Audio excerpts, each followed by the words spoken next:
Ladies and gentlemen, welcome back to the streaming by Snooker Canada of the Canadian Open Snooker Championship, coming to you from Monte Carlo Billiards in Mississauga, Ontario, Canada. We were going to watch now one of the semifinals. After that, the other semifinal finishes, and we go to the final on this table.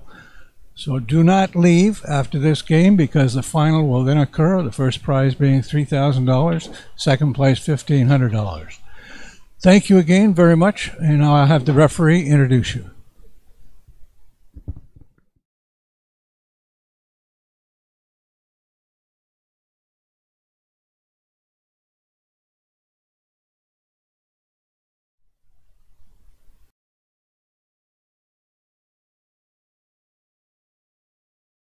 Elected to break. When does the referee? Why do you referee? Pardon me? Do you have a referee? Yes. All right, back. Yes, welcome back for all you subscribers. It was good that you subscribed because we had a tense decider between Alex Zhang and Louis Vazekas.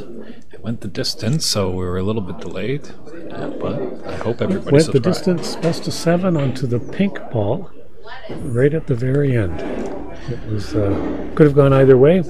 Louis played a great match and just caught a couple of bad turns at the end. So we have Fern Loyer and Alex Zhang coming into the semi-final here for a winner to take a berth in the final.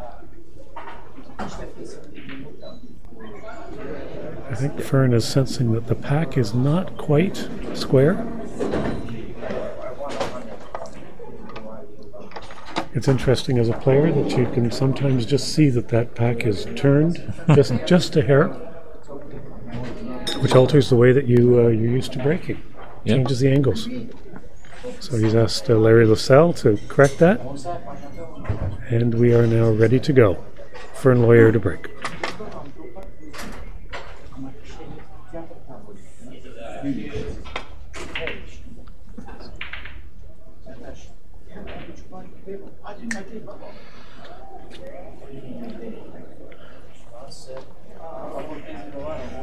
We have a patron in the back here who's chatting away fairly loud. I'm just going to step away for a minute and get him to bring it down. Thank you, David.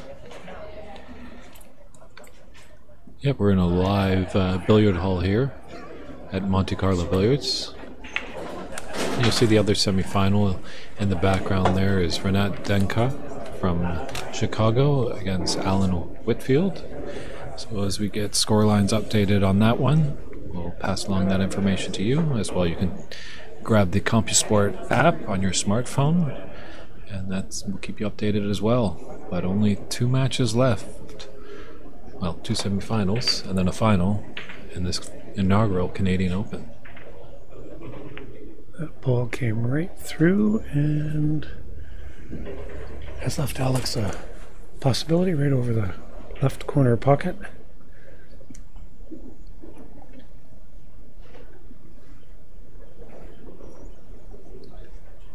Any predictions on this one, David? Who do you see coming out on top?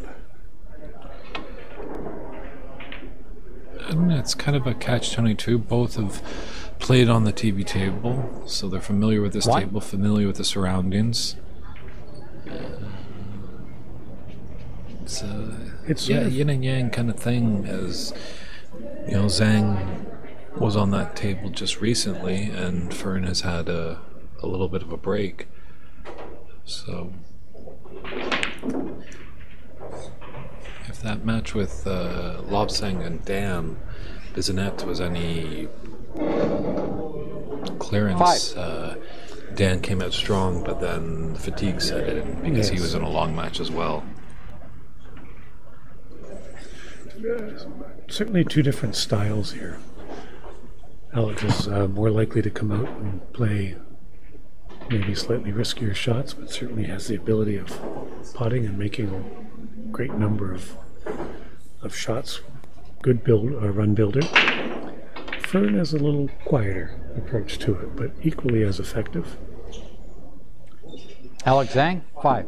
Yeah, I think in Alex's case, if he does jump ahead, he's really got to keep the pedal to the metal.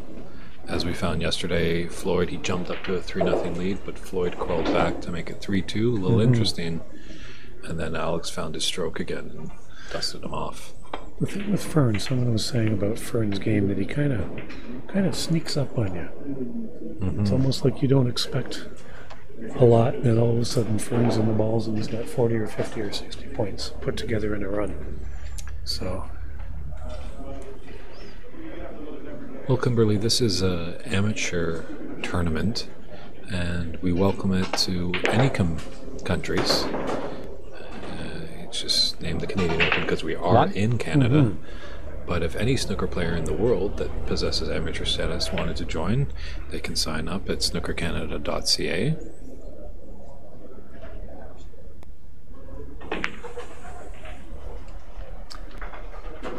Fern's daughter, Celine, has voiced her opinion as to who she hopes wins.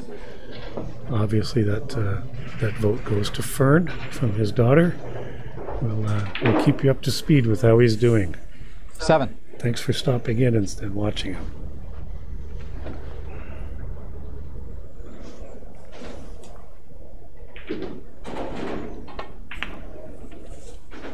Ooh. 7 scored. Alex Zhang. I almost think that must have been a kick. He missed it by so much, but I didn't hear anything. We're not at the table to be able to hear that. But 99 out of 100 times, Alex makes that shot, and that was the one time.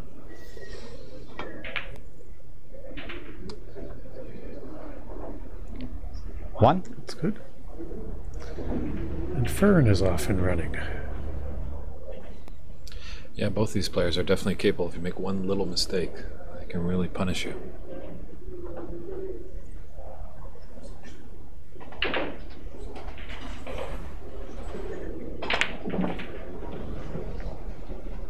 Nicely done. It made that look very easy. It's a little more complicated than that.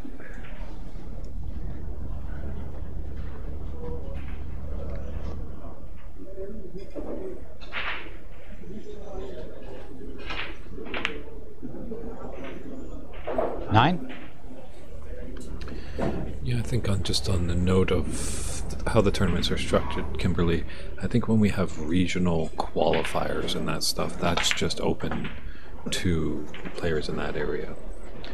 Like, did you guys have Canadian Open qualifiers out here just for Ontario players? 16. No, we generally have them open to anybody who's here.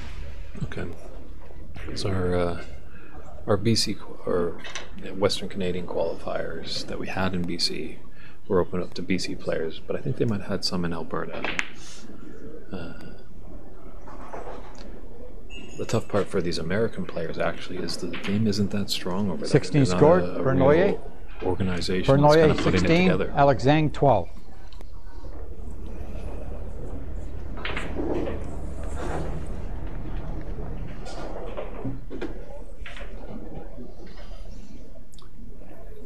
These guys have been fairly generous to each other in terms of providing a starting ball, red ball, for each other so far. 1. Obviously not the intent, but just the shots they've missed have left balls over the holes. This is the first frame of best of 7, so just kind of feeling out the table a little bit. Alex played on it yesterday, and I think Fern played it on Friday. Yes. So I have memories of this table. I happened to be Fern's first victim on Friday.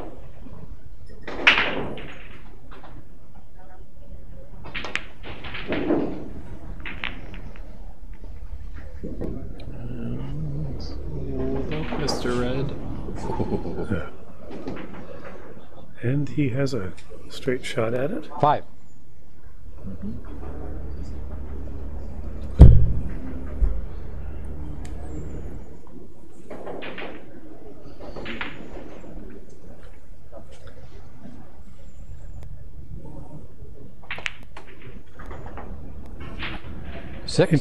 Interesting choice of shots there. Of course, he had the red directly over the hole.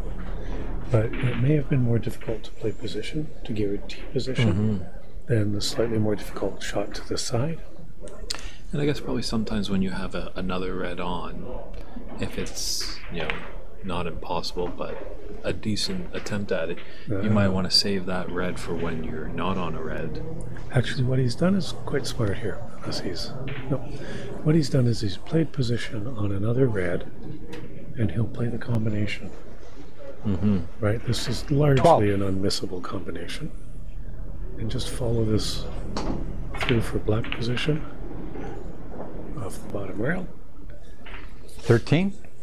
And that way he could pretty much guarantee himself the position that he wanted on the black.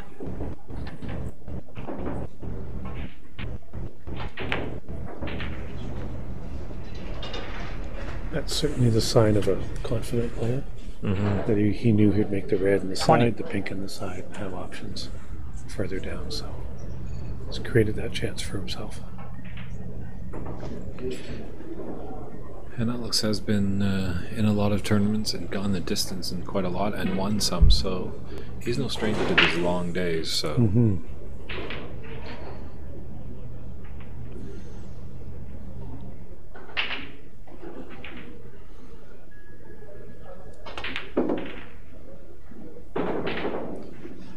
21.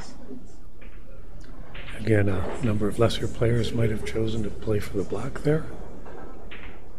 But the pink is the better shot. You're more certain of getting position.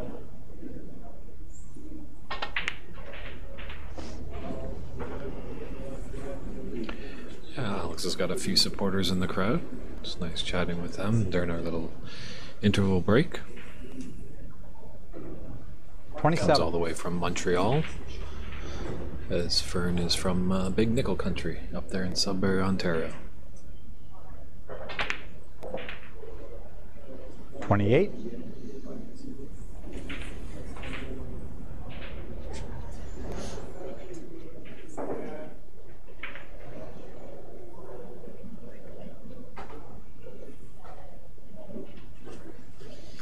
I don't think Alex quite has the right angle he was hoping for here. This is where it comes down to small differences in position, but we'll see if he can hold for one of those reds.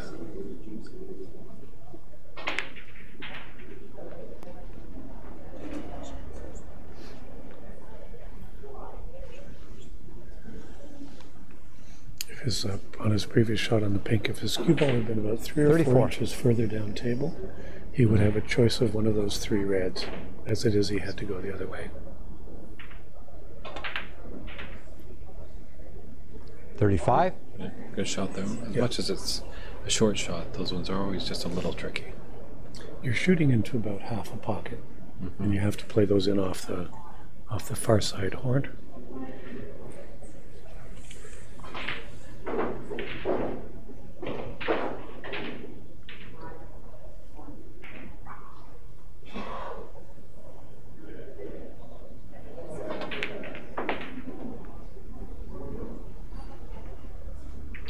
Yep, no officiating themselves this time.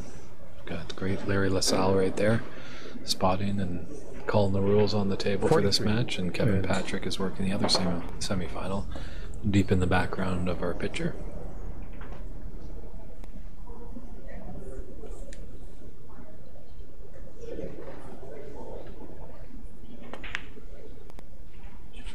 $44.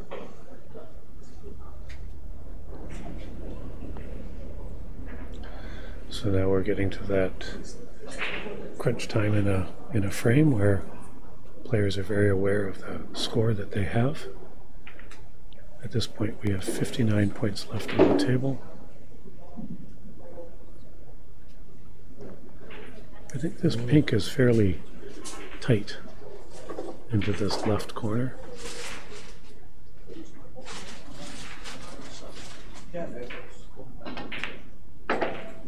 He made it look pretty easy. It was a thin route to get by that red for that pink. 50. So he's now 45 points up. So one red in either the pink or the black, and he has enough points to secure the frame, but he's Alex Zhang 50. just missed that one. Alex Zhang 61. Fernloye 16. I've noticed over years of watching, even at the pro level and certainly the amateur level, that quite often that last ball, the last one, he knows what the score is, he knows. And sometimes that additional pressure or that extra thought sometimes throws them off. And if there's a ball that the player will miss, quite often it's that frame ball, the one that gets them over the hill.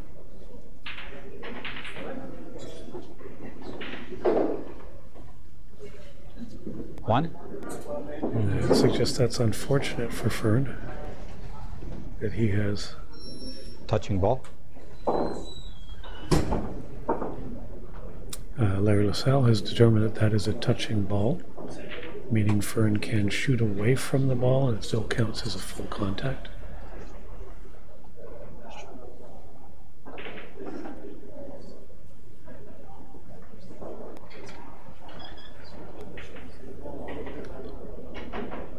Looking to put this behind the green if there's room behind there, or behind the brown.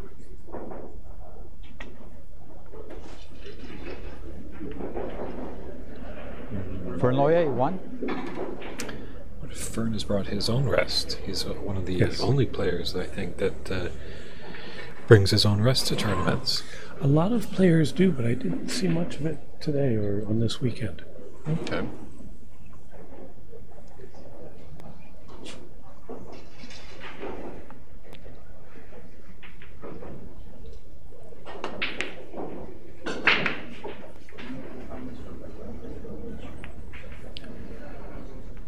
Yeah, it is Championship Sunday here.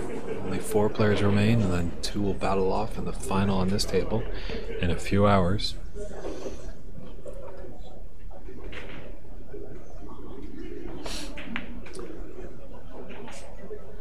An interesting point there. We'll see if it comes back to affect the match. But one of the options that Alex might have had there was to take that red and bank it down onto the side cushion, down between, on the right-hand side, between the side pocket and the corner, to put one red safe. Yes. He didn't do that, and we'll see if it has any effect in the match. 6. As a strategy, it's not a bad thing to do, because it again makes it much more difficult for your opponent to run table if one of those reds or a color is safe. As it is, Fern will need that green ball. It's in the middle of the bottom rail.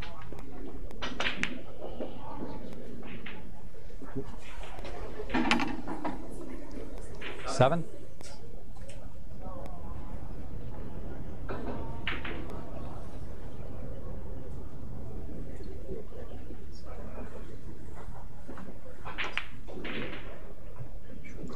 Now the interesting thing here, if I have my score right, is that leaves 35 points that he's behind. He's now playing for effectively 9. a tie and a double black, because he can't get enough points just with the red and the black to have a clear win.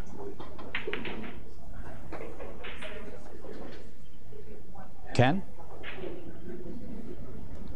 So his plan here probably is to make the blue, make the yellow, and play safe off the green. It's in a great position to play snookers from.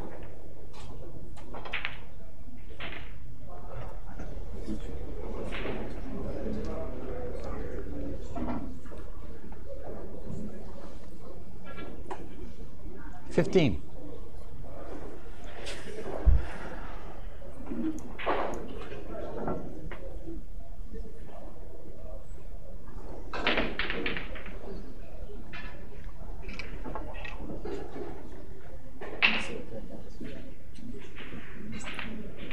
Fern is certainly one of the best rest players that I've had the pleasure of watching. Very, very 17? seldom misses a rest shot. Well, he's definitely a fierce competitor. not one of our more taller competitors, so sometimes on these big 6x12 tables, you know, a person of small height, but not in stature, that's for sure, needs to be comfortable with that rest. So here's that hook that we talked 17 about. He did scored make the blue and the for yellow, Noyer. and has played the hook. Alexander 61. Yeah, you Benoit, sometimes hear 34. pool players No. gripe about having to use the rest and kind of roll and agonize. But you got to 17 realize scored, it's, right? it's an important tool. Yeah. You know, you want all the 51. tools in the game to work 51. with you. Yeah.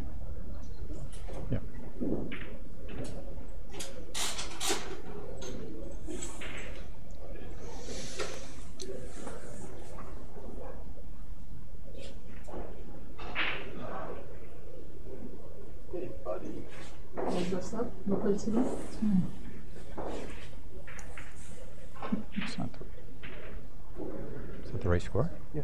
Yeah. So, yeah. Okay, let me take a look. Yep, no miss. Yep.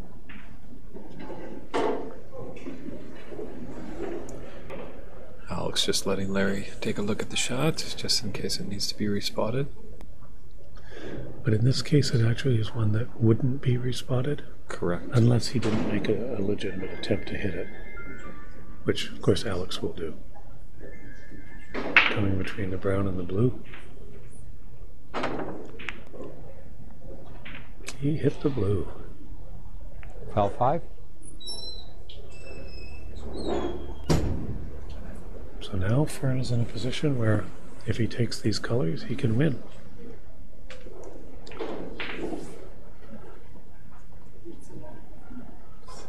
Yeah, He's that sounds 24 points behind.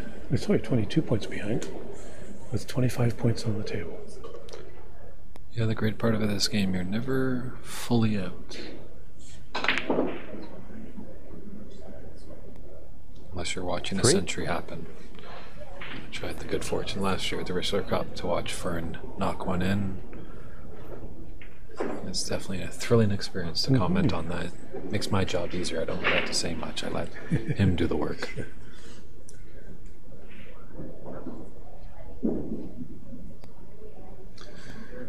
So this requires a bit of finesse from Fern. You'd actually like to leave the cue ball right on the top rail. Ooh, but he had a lot of right-hand siding, or left-hand siding on that ball 3 scored. to try and get up table. He hit it very hard by Fern standards. So Alex gets a little lifeline. Able to come back to the table.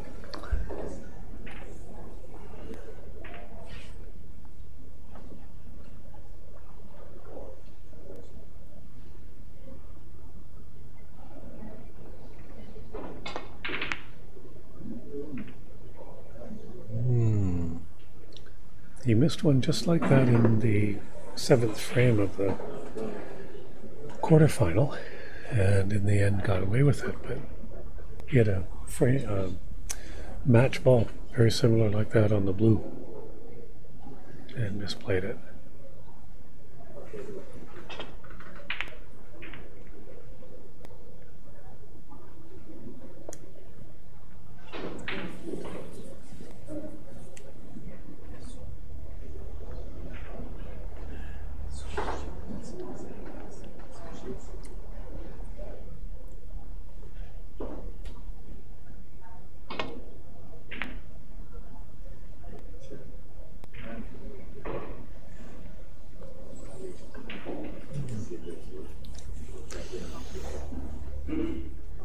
This is likely just to be a safety. You'd have to really play this at a high speed to be able to get the cue ball back up for the blue. So the reward isn't there for him to try.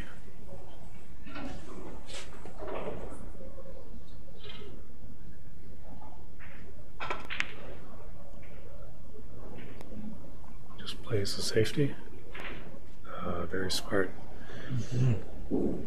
He's the one that needed the blue off the rail to be able to run table. So he's played that 2 banks onto the blue to break it out at a speed where the brown sat tight. Very well done shot.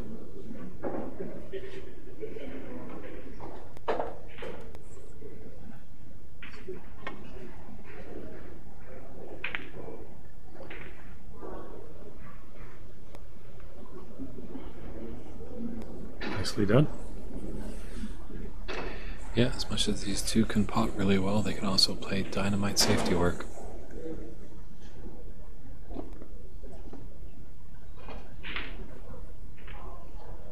And Alex would have been playing that to not actually touch the black as it went by, but that just would have been a little further down the rail, but equally as safe.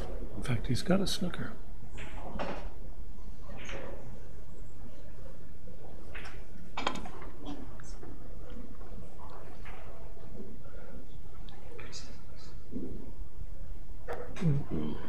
Foul 4. So this will not be blind bet because the result of that is now 65. Fern needs a snooker and foul to win, so there's no miss in play.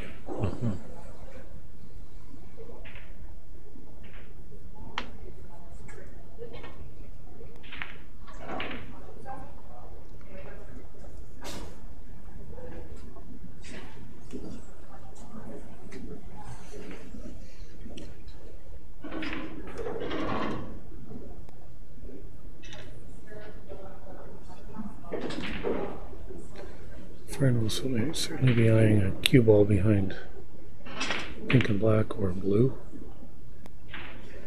The blue will do very nicely. Played that to perfection. Wow.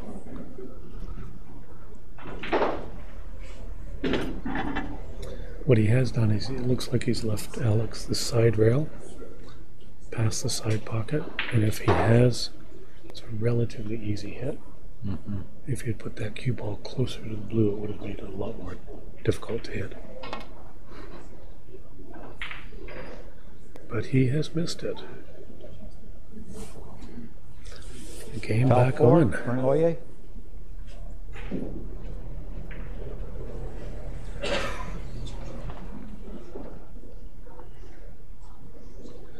Fern takes a look at the potting angle for this.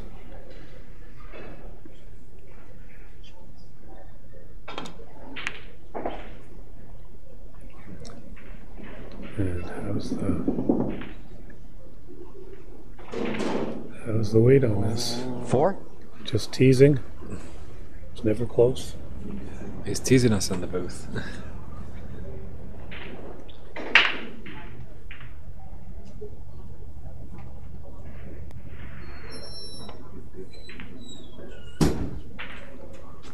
Nicely done. 9.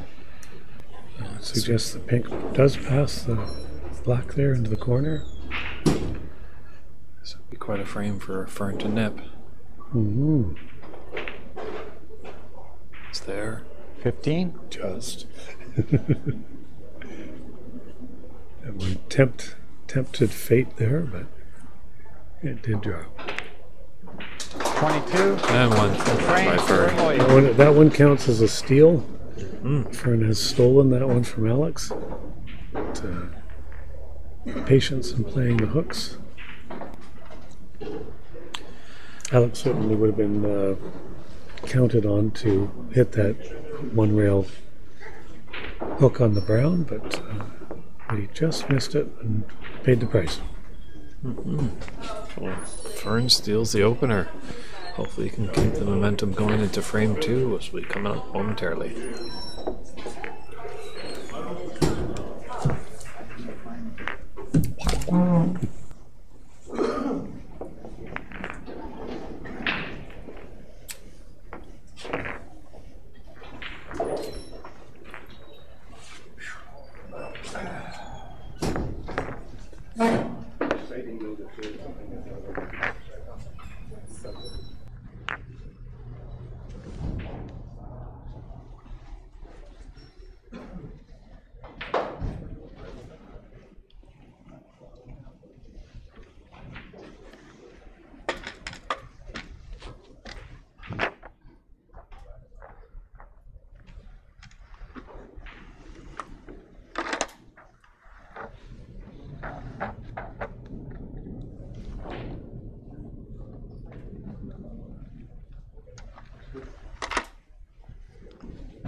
Frame 2, Alex Zhang to break.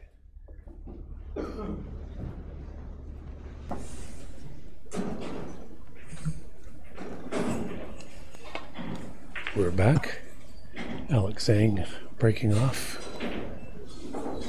Frame number 2, and we are off and running.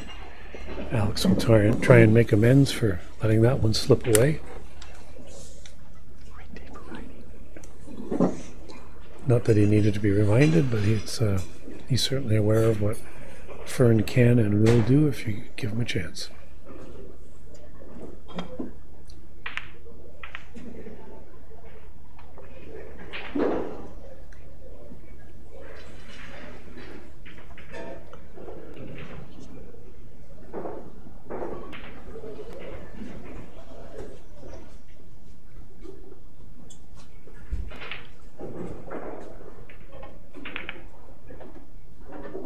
Alex will have certainly stolen frames like that from other people, so he knows it happens, and I don't think he'll be too concerned. Yeah, Would have liked to have had it. Definitely. Yeah. Being a Richler Cup champion, being a Mr. Billiard Open champion, he has the wherewithal to shake it off. He knows it's early. There's plenty of snooker left in this match. He's played a great safety there, where Fern can't see any part of any red without coming off a rail.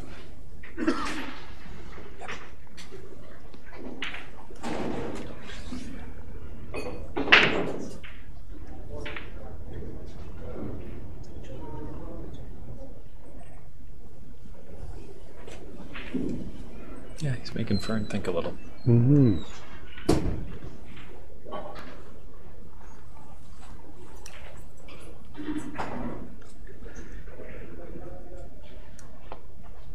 You should be able just to drop on this one red. That's a beautiful picture there to see the root.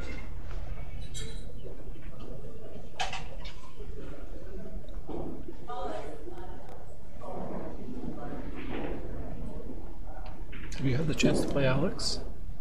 I've never been on a table with Alex, no. Okay. No.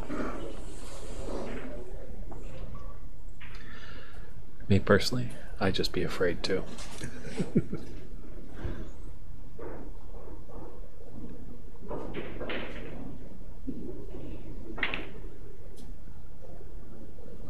It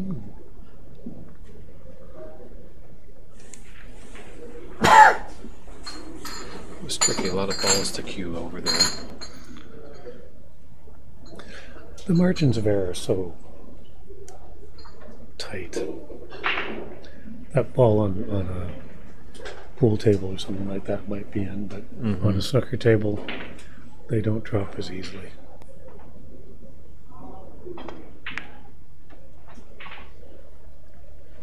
One. Fern's got an opportunity here. Well, like most good players, they try and get on their black ball as quickly as possible. It's a gentle roadmap to figure out the best way to get the most points here. If it all works out, you'll see very little cue ball movement. Yep, short, compact shots. No, stuns, stun run-throughs, stun draws. 9.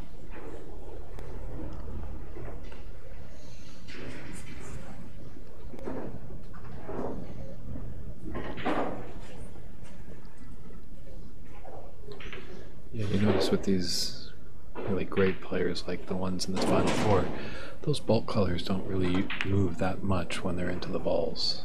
They're sticking around the business end of the table. That's right. It's almost like you could play with just a 16. 6x6. Except occasionally you need to go down table.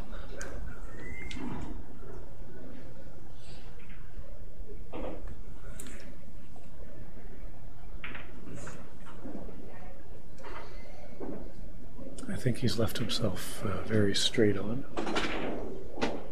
or if anything on the angle towards the rail, so the black will be more difficult.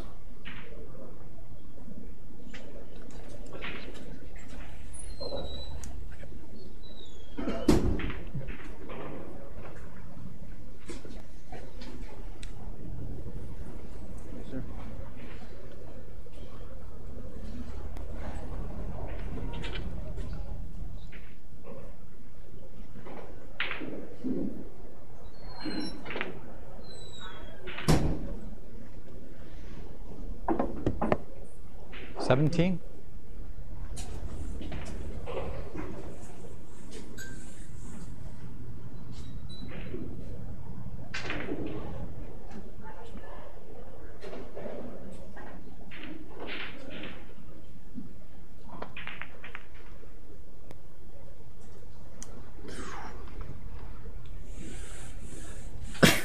Not a good carom there. For 24. Fern. He might have one that he might play on the side, but it's pretty risky. Looks like it just sneaks by that red. That red closest to his cue ball goes by that red out in the open on the right.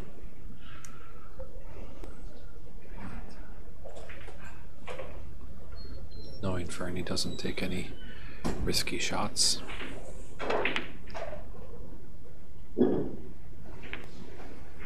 Fernloy, 24. Sort of a hit and run. Got to take what he could. Came out of position reasonably quickly in the run and just decided to take the points and call it a day. Play safe. Which sometimes you have to do. You have to have that willpower as much. He had 24, and he would love to keep that from break going as he had 3 reds and 3 blacks, and we don't have to go down that way. Yeah.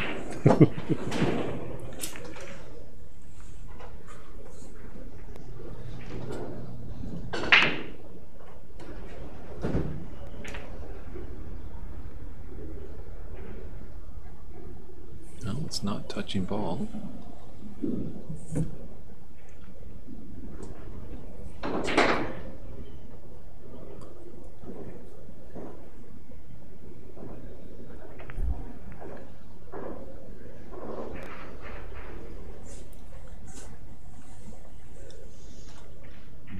The nature of the safeties now changes because there's the one red up by the yellow spot. So unless something drastic happens, all these reds will get pushed down table until someone has a real chance to make something.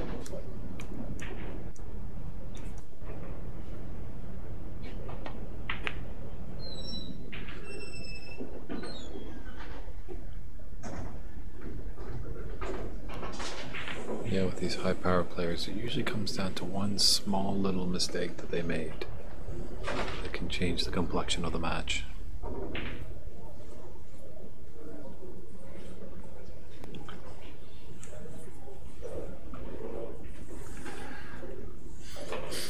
Well, we've got supporters from both sides on the chatting on the YouTube page, on Snooker Canada's page. It's great to hear support for Fern, support for Alex. We love hearing all your comments, questions, and feel free to let us know where you're tuning in to. As snooker's a global game, we love to reach all our fans throughout the world. Fern went down table to take a look at where the safest spot might be. And I think he figured out that if he put it right on the rail, right where he did, that red over the left-hand side pocket will not be makeable. That's exactly where he put the ball. Now Alex may have been trying to get the cue ball behind the yellow, but tight to the rail was the first objective.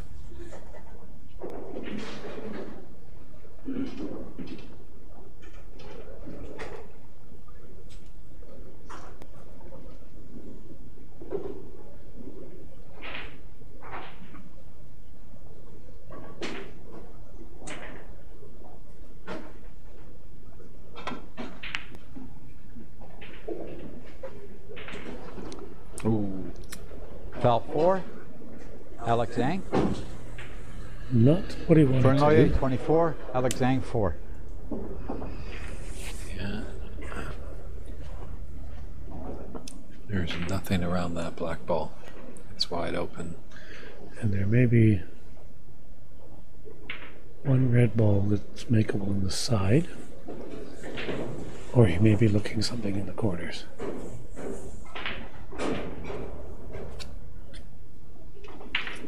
Yeah, you never know with Alex. He is a potting machine.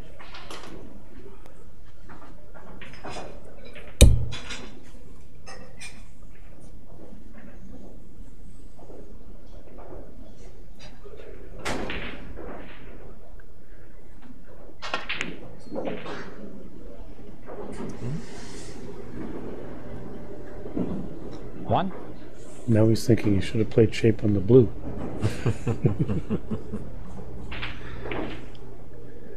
But I don't think Fern will see a red after this. Oh, he will. But Alex Zhang 1. Alex, the table's over here. There's no balls on that table. Yeah, that was... As much as Fern made a mistake putting the white into the pocket, that was definitely a chance for a treacherous snooker there. mm-hmm. And he didn't pull it off. So.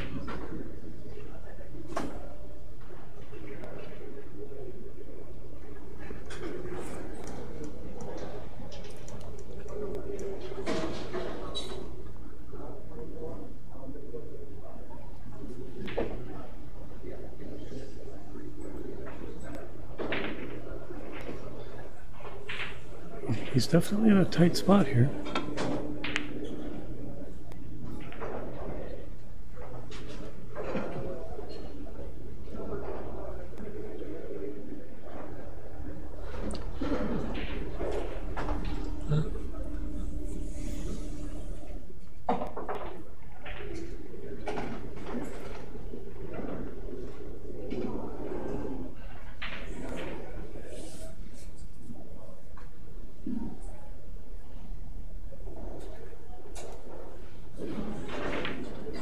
Looks like another safety.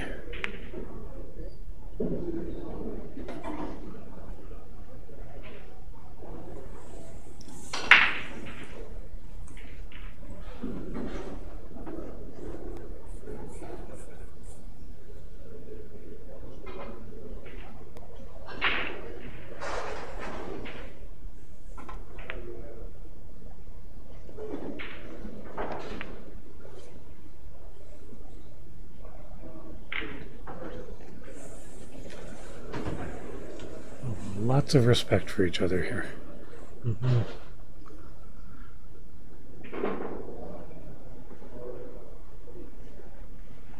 Yeah, you'll find in these semi-final and final matches, they don't really go for any careless shots. Everything is planned. Just waiting for their chance to get into the balls, and then they can really start to hunker down and attack.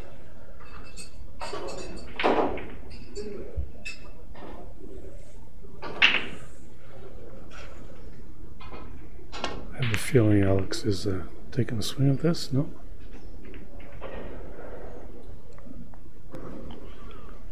Well, Fern comes to the table quite quickly here. Recognizes the opportunity.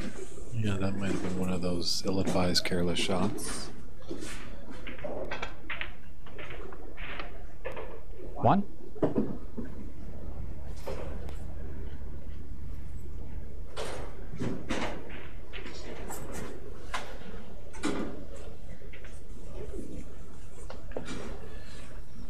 Yeah, Fern's a funny guy, known for his mustache. And joking with him, he's like, "You want me to shave my mustache? I'll shave off 30 years of my life." That's right. That his wife wouldn't recognize me. It looks so young. 8.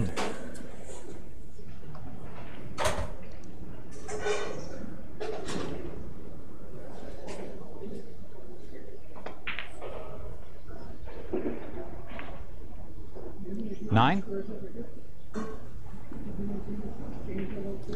He would have preferred not to have hit that red because he would have come up for a green or a brown.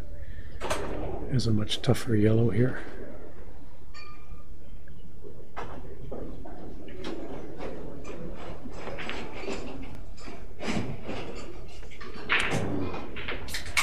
Nine scored. Fern Loyer. Fern Loyer 33. Alex Zhang 5. He can't get the one over the corner, but he does have the one on the side.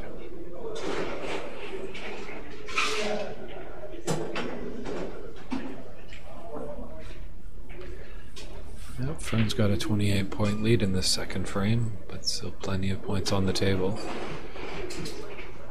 Don't have any real clear winner that it looks like in this frame.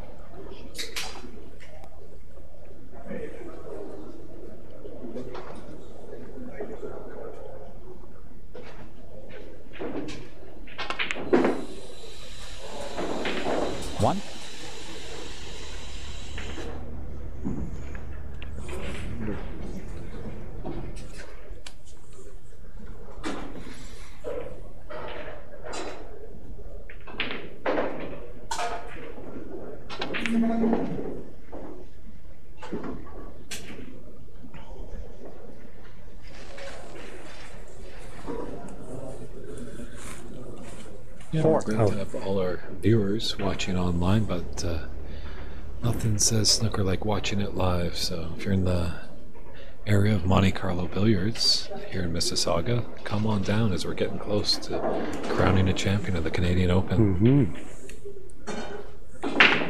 Any one of these players would be deserving of it. They've earned their way through, is it 48? Yes, Players? 48 competitors. You know what? Maybe they're after they win, you can come down and challenge them, and 5. maybe they'll take a run for your money. Take the prize money away from them.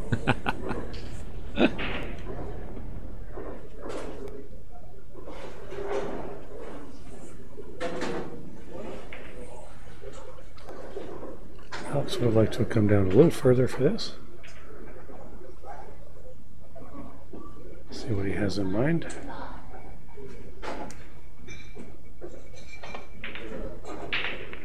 No.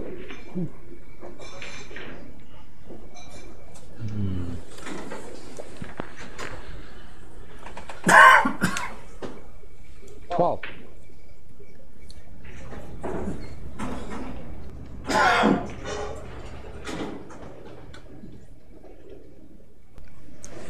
It seems like, is it still cold season? I wonder if someone in the room has a nasty cold. We'll have to get that fella Drank some water and it went down the wrong way.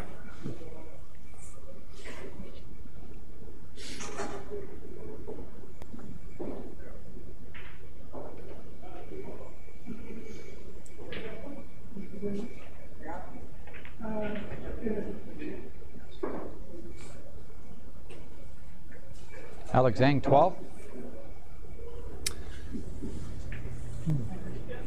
Alex putting Fern back again on the bottom right.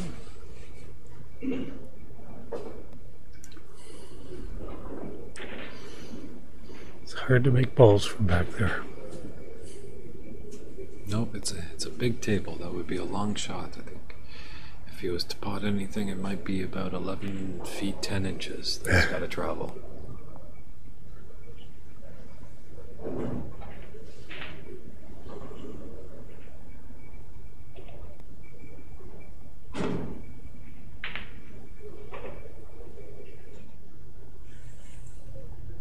It's going to pull up a little bit. Ooh, I think just enough on that side pocket, that red. That might actually complicate things quite a bit for Alex, depending on how close that is to the side. Although he is aiming that way.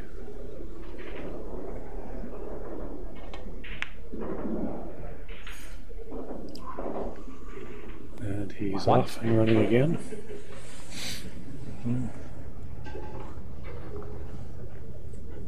Yeah, he's got that red beside the pink.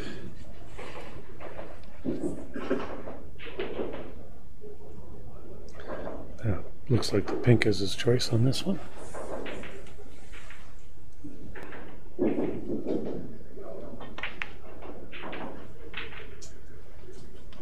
Here I am obviously assuming that he's going to get his color ball, and yes, that would be his next choice of red.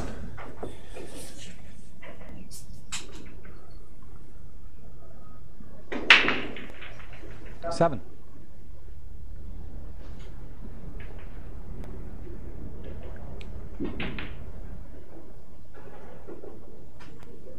Eight.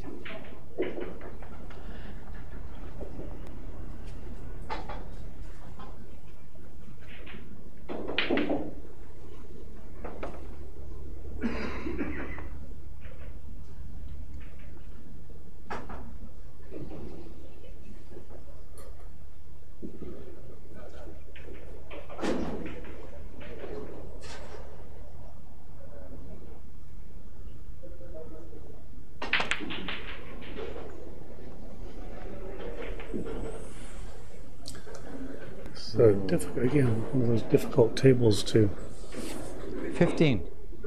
unless you ended up in exactly the right position, a difficult table to run. Yeah, it's a body language. It didn't look like he hit it the way he wanted to. He kind of sighed after that one went in there, and obviously, looking at the result, it's a tricky red if there is a red on.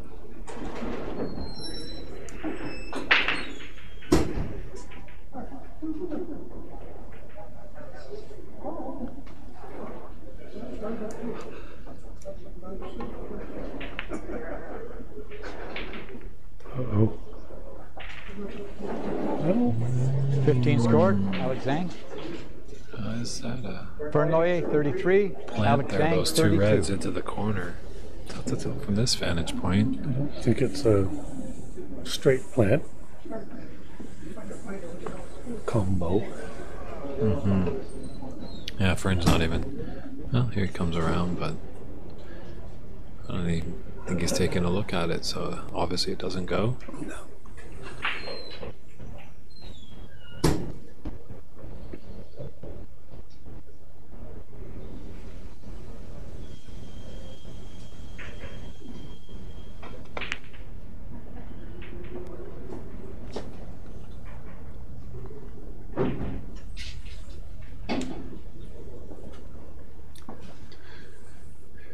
Another good shot. He's forced Alex to play up table because where he placed the cue ball, the brown ball's in the way of the one that he would like to play safe on. So he's forced Alex's hand on coming up.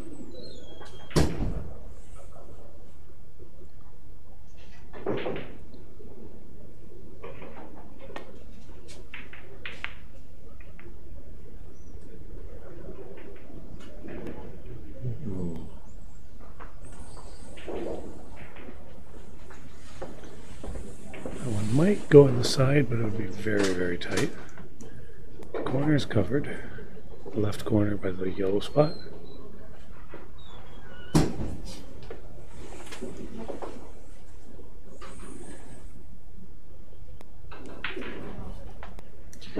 Yeah, we've got all our great referees in the room right now.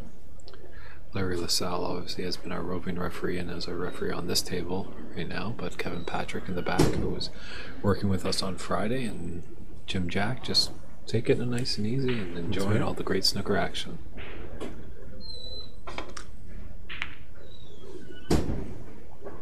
Actually, Jim has left the premises, got on his motorcycle, saying it was too nice a day.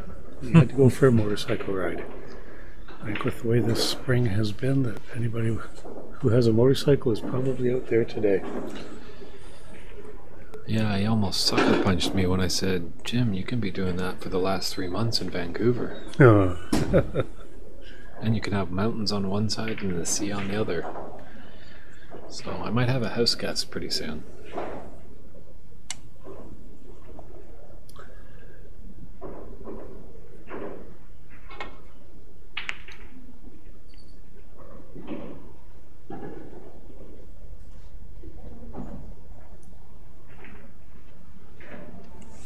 It's great speed on that ball by Alex.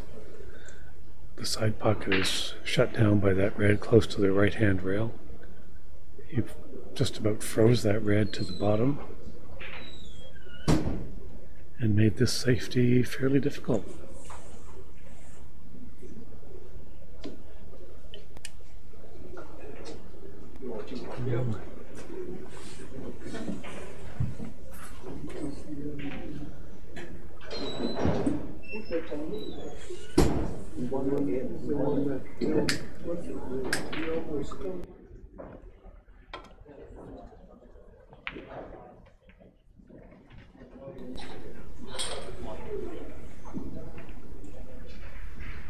Very nice shot.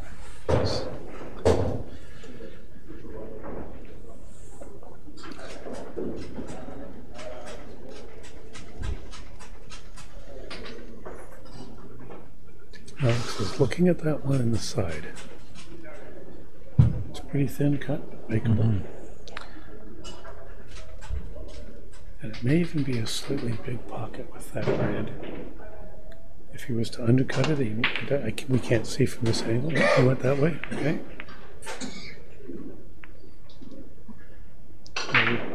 Lots of moving parts to that shot. And at the end, I think he's okay. he's come up like roses. Like a bunch of red roses on a snooker table. That's impressive from there. That's a... Maybe there's a bit of a combo there up into that green pocket, but with the space, it's a bit tricky. But the blue ball being there makes the pocket a little bit bigger.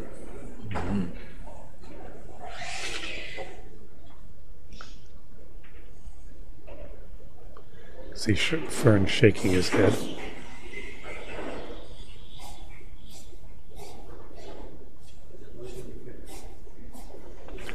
Looks like just a safety, yeah.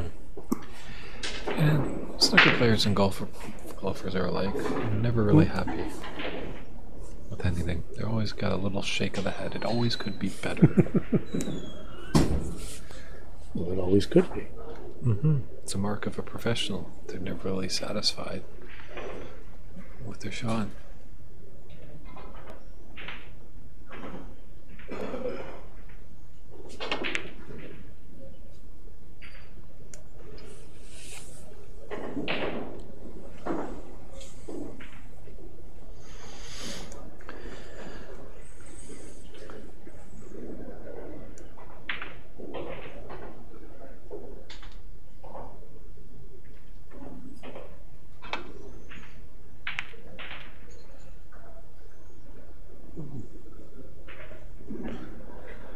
One. Just pause. Yeah, hopeful for that little kiss on that red. Stop for the pink. Oh, he has a good shot on the blue here. It's just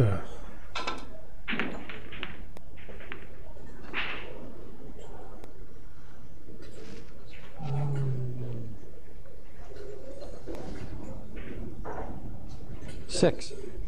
Table's just not rolling Fern's way right now. It seems like it's rolling in Alex's way.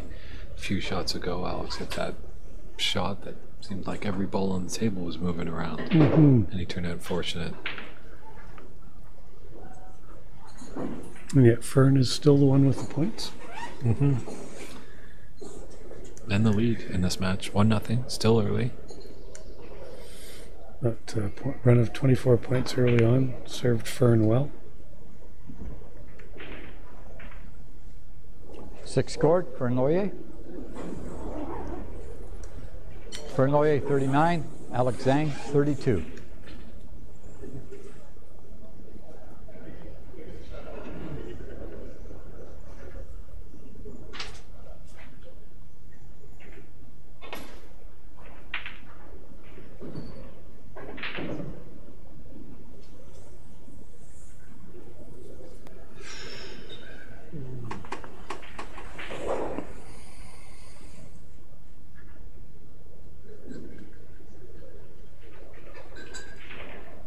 Can't see Fern passing on this. He may just be thinking about where to have the cue ball go. Yeah.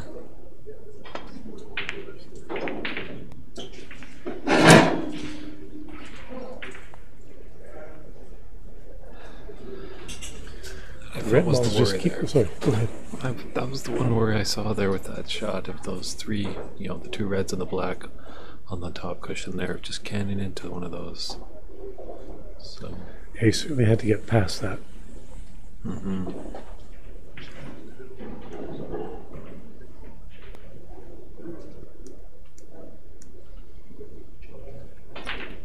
Just outright safety here.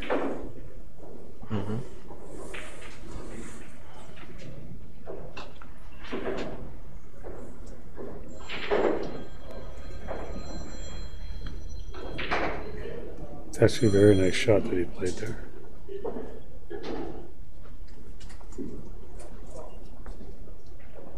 yeah, if it's touching, I don't think he's got the straight on shot. He's got to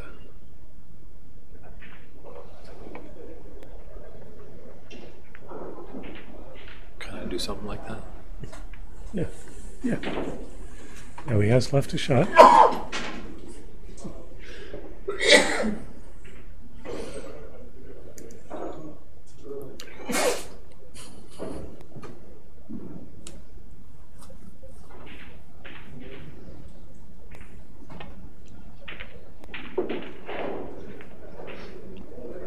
Well, that's a nice shot. One.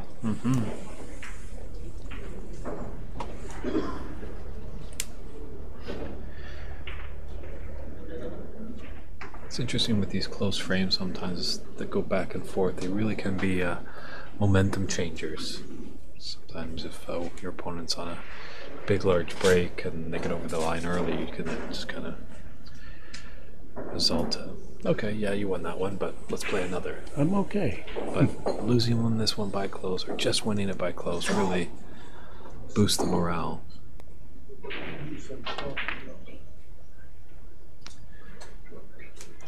Alex Zhang, 1.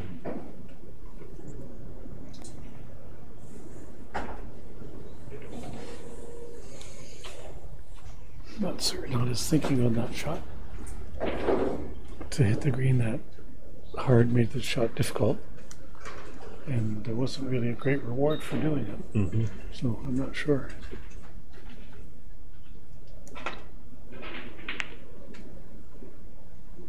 Ooh.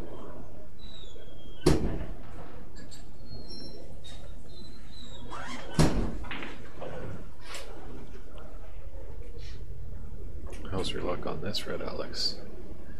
Oh, so tricky.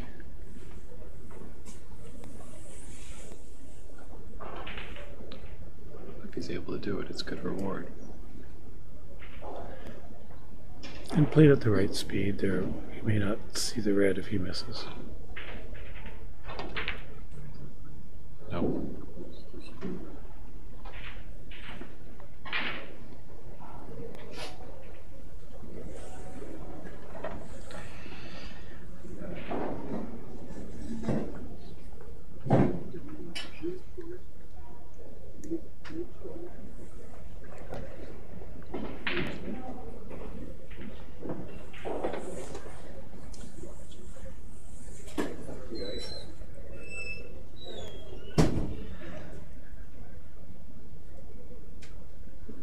We have some people walking by our broadcast area, and they're not being loud, but it's just in the environment it comes across as being loud. So Rob Decatur, our technical director, has some fantastic equipment here. Maybe it's almost too fantastic. oh, look out! Happens a lot. Alex Zhang. It's an unfortunate result for Floyd, or for Fern. He trying to play safe, and he just ran that cue ball. Mm. You know, as much as we put up these quiet please signs, I remember when I was doing the Westerns last weekend out in Richmond, we had please enter quietly, there's a tournament in progress. I maybe fortuitously could count 147 doors being slammed. But people were being quiet. Once they got in. Yes. But slamming a door sounds like a gunshot. You're down on a shot and you're concentrating.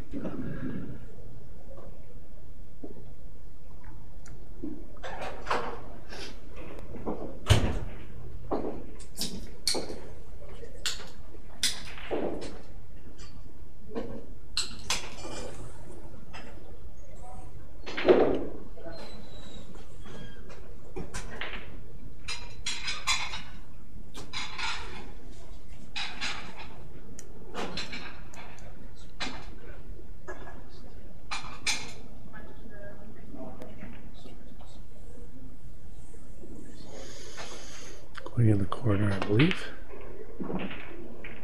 Just like that. 1. And he'll be shooting blue, I suspect.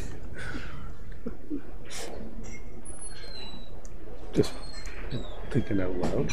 Yeah. It didn't sound like he said, I don't know if he said touching ball. I didn't hear him say that, so if the referee doesn't say anything, it typically means that it's not touching. The referee won't say not touching. They'll say touching. Yeah. If it is.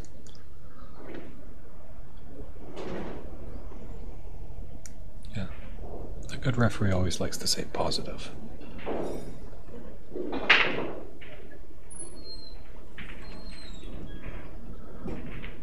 Look.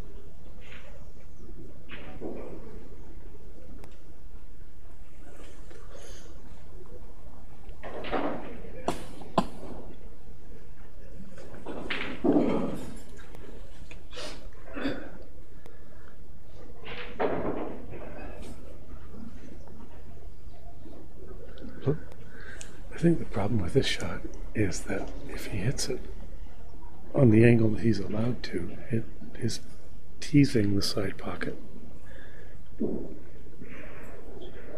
Alex Zhang, 1. Okay, just one in it too in the second frame, 39-38.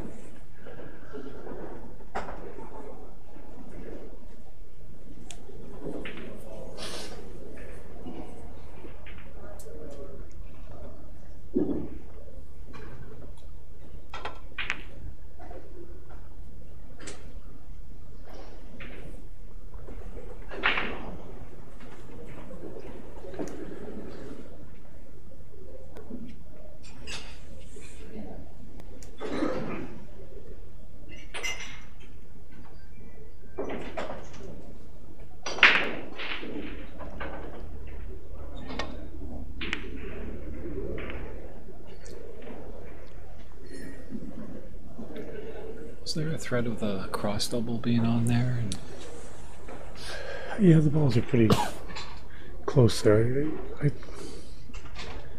It's not a shot I like to play on the corner, so I don't hit it all that well.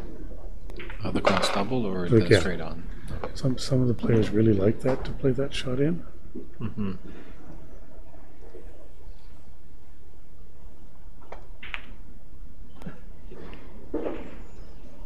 One.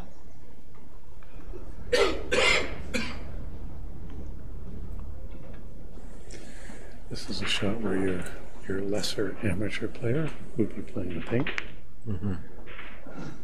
Your higher level player will play that green every time for that exact reason. Yep. The pink, you won't get that quality of position on it. 4.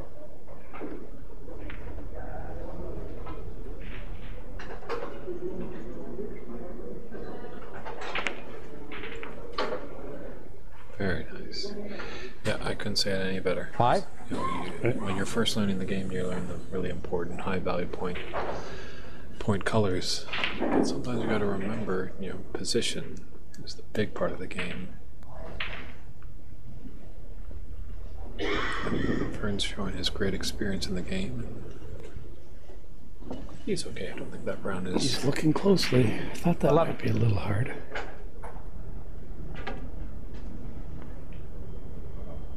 Yeah, I suspect he has to spin it around the brown just a bit. Mm-hmm. He'll try, I think, depending on how much room there is. 13. Nicely done. Maybe there was the width of a nickel to get by it. And he came with a pocket full of them. 16.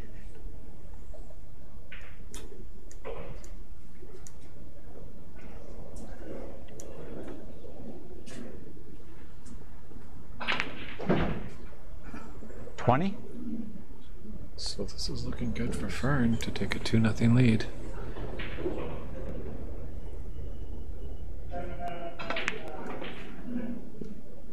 $25. And that should be frame ball.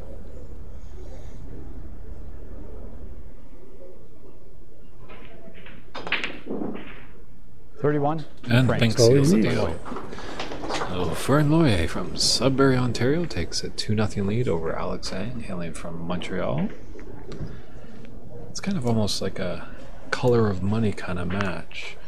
Fern, the experienced player, the older player, and then you have Alex Zhang, who's very strong, a younger player.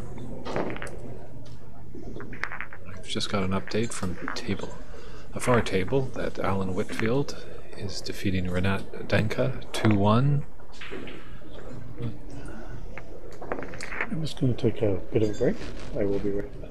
Sure. And I believe after this frame, the players are entitled to about a 5-10 minute break, but sometimes some of them like to plow on. But Yeah, sometimes they do. Probably about half the time we've seen them play directly on. yeah, it seems like maybe the earlier matches, but now in the semifinals, they might want to compose themselves, but But I will be right back. sounds See you in a minute. great.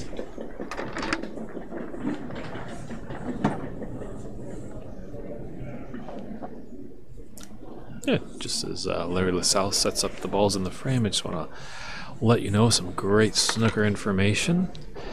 This great new streaming service, DAZN, has made a deal with World Snooker, and they're now got the rights to stream live snooker. So World Championships on. So it's a great idea to tune in, and you get your first month free. So look for that DAZN on your mobile or iPad or computer and tune in. But we are happy that you guys are all tuning in with YouTube on the Snooker Canada page, and everyone that's come down to watch this live. We really appreciate all your viewership.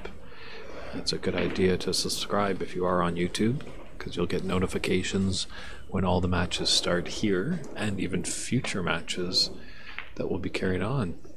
You might miss the update of when a Snooker Canada match is on, but then all of a sudden on your phone a little ding will go off, and that ding means only one thing: that we'll be back, David and I, broadcasting some live snooker for you.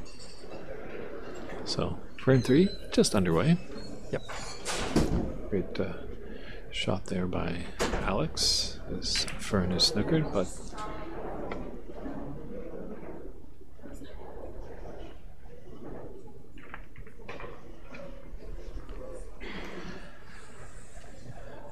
one thing obviously with the early frame snookers, there's always a pack and a lot of reds that you have the ability to hit, so it's not the end of the world.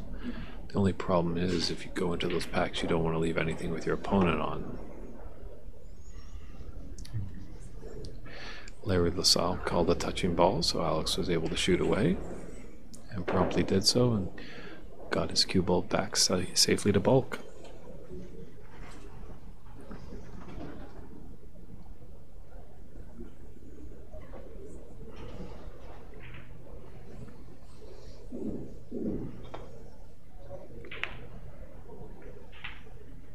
Ooh.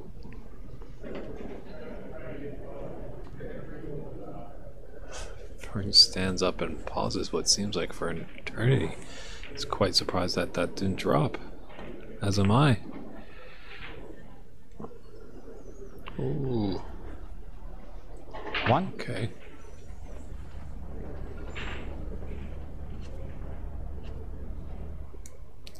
So we'll see what Alex can do with it. This is a big frame for Alex. He definitely wants to crawl back into the match. Going down 3-0 to Fern Loyer could be very difficult to come back.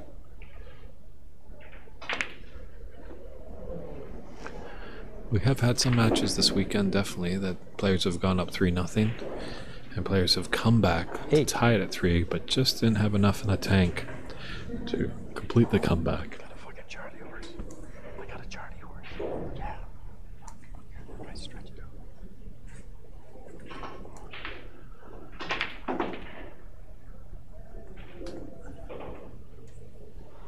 Nine? Well, either being on the right side of the blue, it's not too much of a problem here, as there is that open red to the left of the pack for Alex. So he's doing what he needs to do here. 14. He's staying at the table and he's putting points on the board.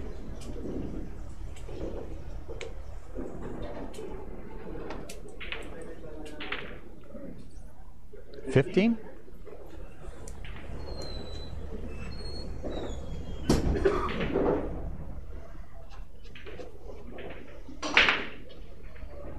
This is a pretty good angle for him to go up into the pack. The thing is, when you go up in the pack, how do you chance your luck?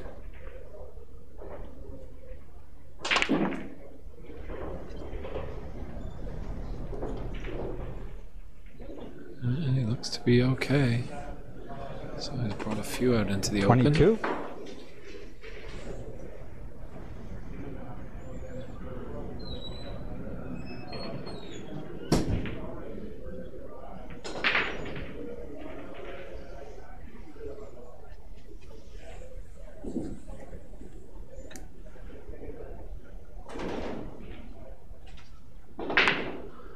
was kind of hoping that the great Joe McDonald would come down and say hello to us, but I haven't seen him in the room. But if you're tuning in, Joe, I wish you the best. It's been a while. Maybe you're coming out to Alberta for the Richler Cup. It would be great to see you out there. But hope you're doing well, buddy, and I always enjoy my time when you make a guest spot in the broadcast booth. I think we have a real good banter back and forth.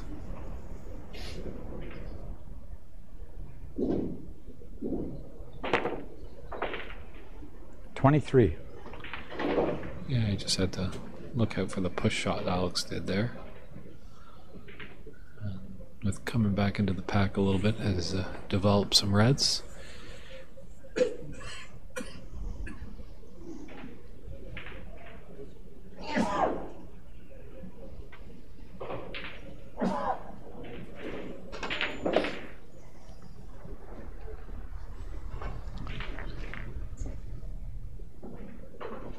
$30.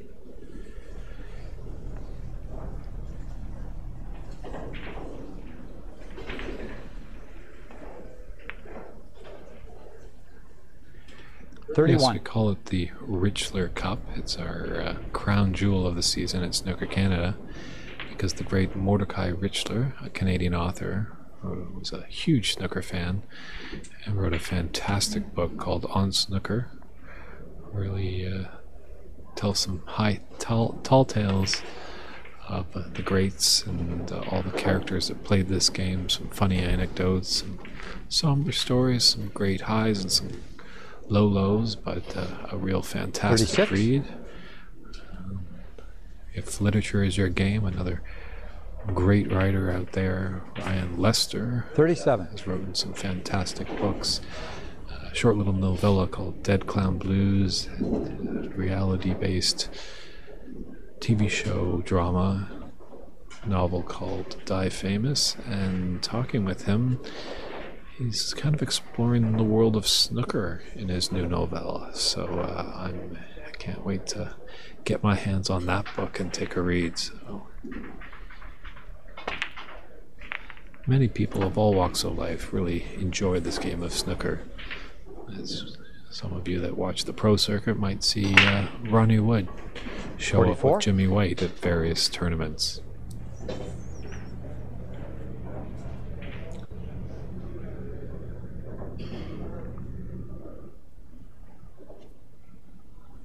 But this is a good response by Alex. He's not over the line just yet.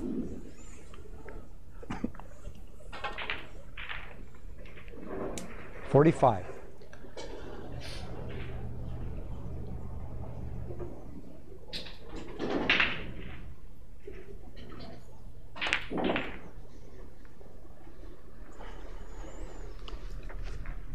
Just trying to see if there's anything really tricky for him.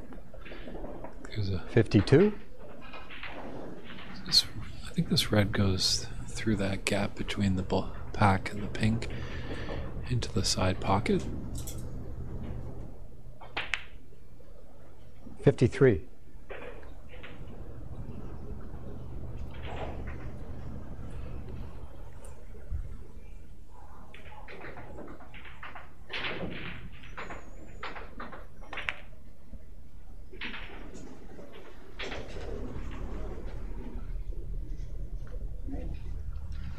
Yeah, just chipping away at those reds. There. Knows there are red on the pink spot. Could be, because it looks like Larry LaSalle is rolling up the pink ball closest to its spot in a line with the top cushion when that spot is occupied. Nerves of steel he has there, that's for sure. I'd be shaking like fits and probably bump into all those reds. So good thing Larry's there and I'm up here. 59.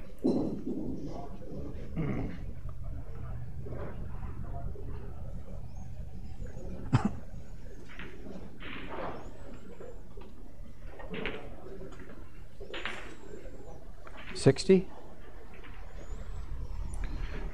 Back to business for Alex.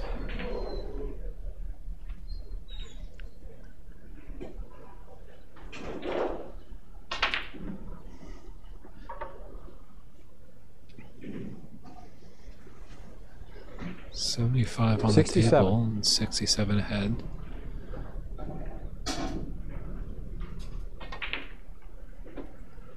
$68. So with that red, he's over the line.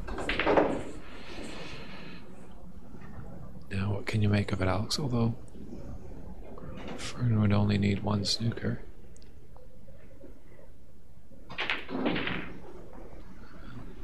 Now we'll need 3.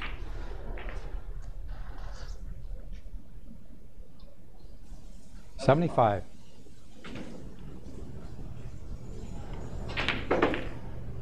$76. It's just great cueing here by Alex.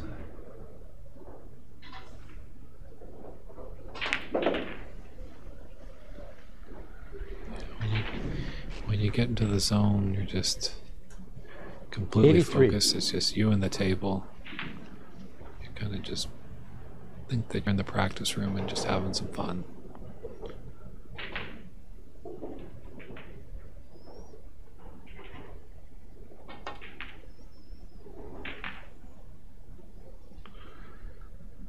$84. It's a tricky one. That's going to take a good shot for him to come back to the Reds to keep the hopes of a century alive. Coincidentally enough, my first century that I ever commentated on was done by Fern Loyer, Alex's opponent here.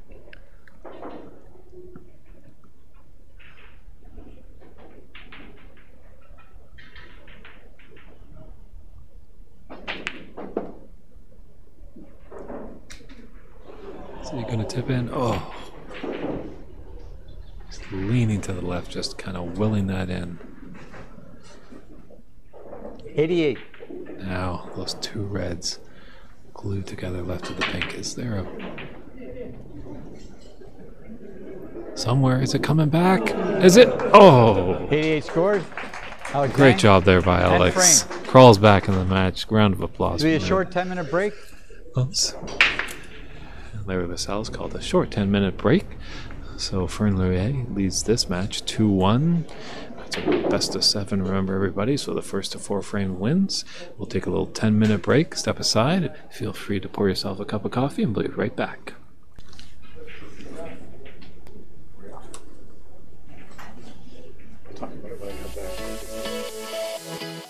The landscape of snooker in Canada is about to shift to a higher level. We have just one question. Are you ready?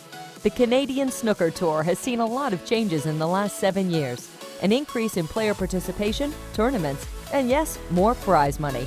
3 words, not satisfied yet. Stay tuned for major announcements to come on the Snooker Canada website.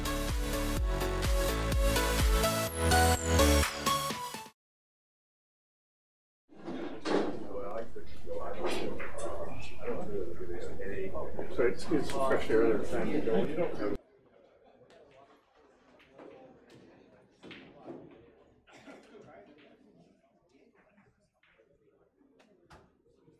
Monte Carlo Billiards is the home of Mississauga for the game of snooker. Whether you are a beginner or an advanced player, if you enjoy the game of snooker, there is no place like it. With world-class professional tables, it is always a good time to drop in.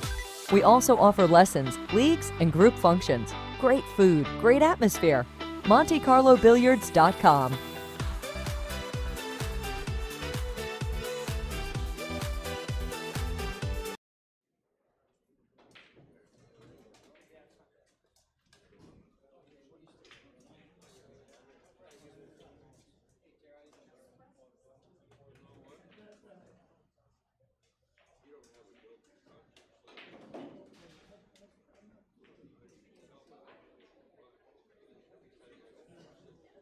At Monte Carlo Inns, we're the first to admit there's no place like home. So let us welcome you to the next best place, where guests feel like regulars, even on their first day. Monte Carlo Inns is your home away from home.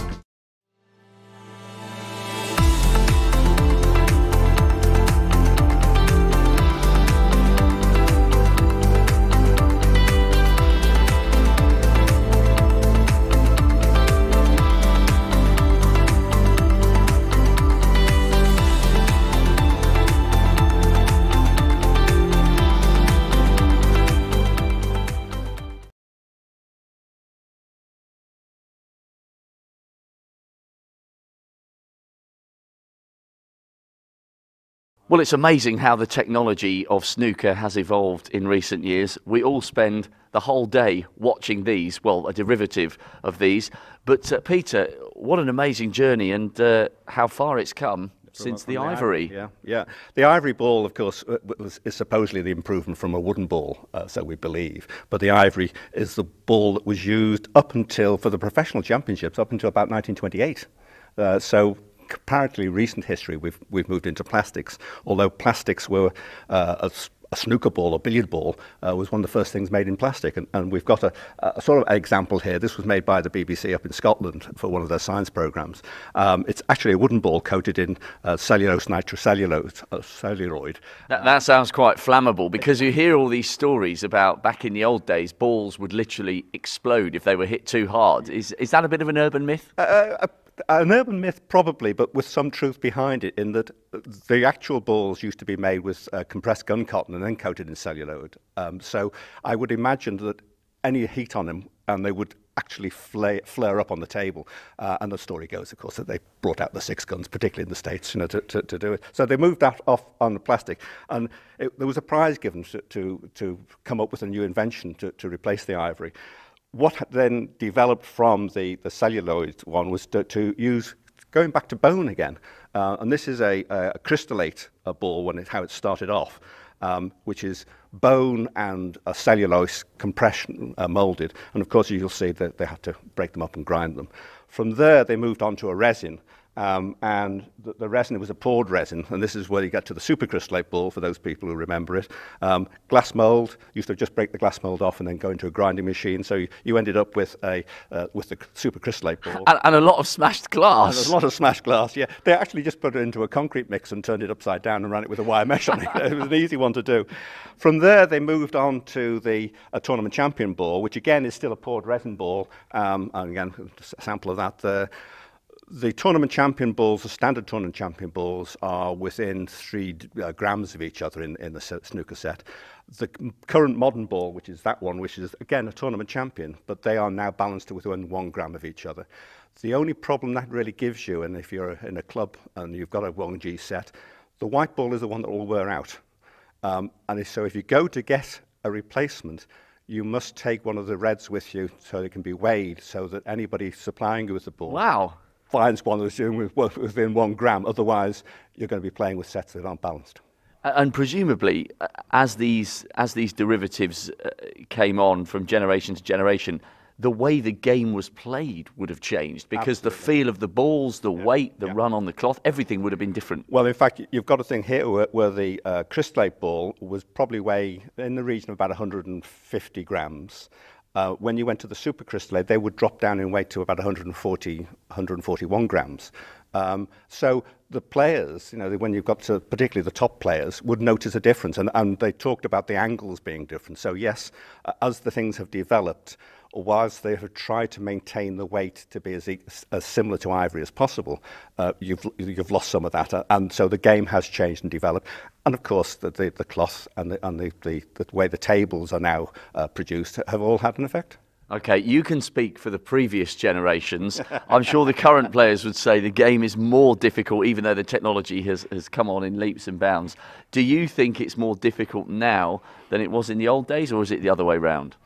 I think that the quality of the equipment has improved so much that the game has developed to being a different game that was played in the old days. So the stories about Joe Davis, he, I think, claimed somewhere he had to be within about 12 inches of the ball to know that he was going to pocket it. But his cue control, because of his billiards experience, probably allowed him to do it. But if you look at it, we've in our collection that we've got a cue which is, I think, is 143 break, which was his record break. So the game has developed as the products have developed.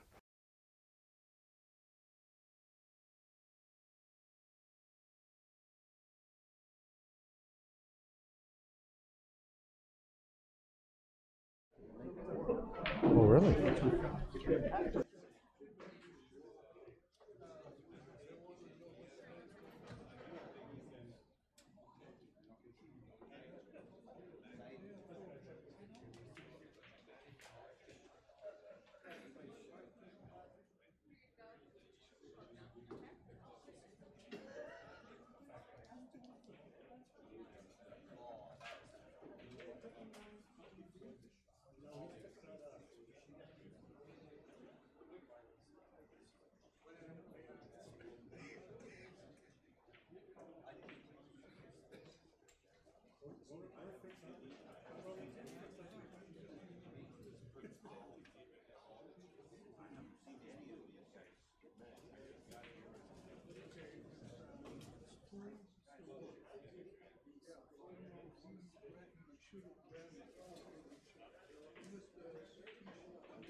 Quiet, please. Frame 4, Alexander break. 2 frames to 1. Thank you. All right, welcome back, everybody. We're here live at Monte Carlo Billiards in the beautiful city of Mississauga, Ontario. And Alex Zhang has started things off with a bit of a loose break. Fern will like coming to the table seeing this. Yeah, I think that great 88 break that Alex had in the last frame, he was like, break? I don't want to go on a break. I want to stay at the table. That's right. Oh, you put the wrong one in. Hit that one a little thin, lost control of the cue ball. French retort, break. I need something longer.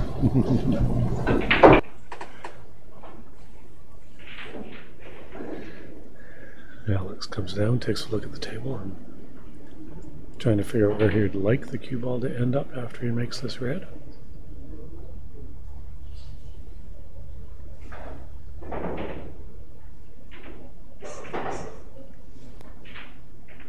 Yeah, hopefully our good viewership out there on YouTube on the Snooker Canada page pays close attention and subscribes, because as we've been telling all the great viewers, if you subscribe, you get a little heads up of when we're back and also future events that Snooker Canada is going to put on.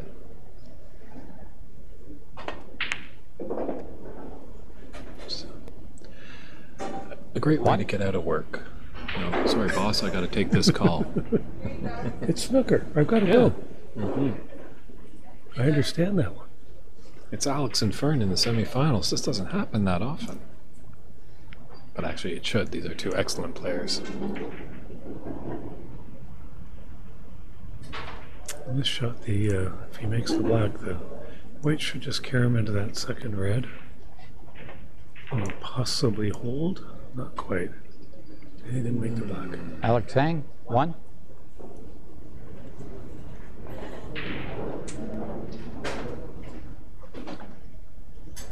Now, David, you've had some experience with refereeing and stuff like that. A player can ask the referee if a ball is touching. Yes. Okay. Typically, the referee will always say touching ball if he feels that it is. The player can ask him to double check that. Absolutely, yes. Fern's going to take a very close look here.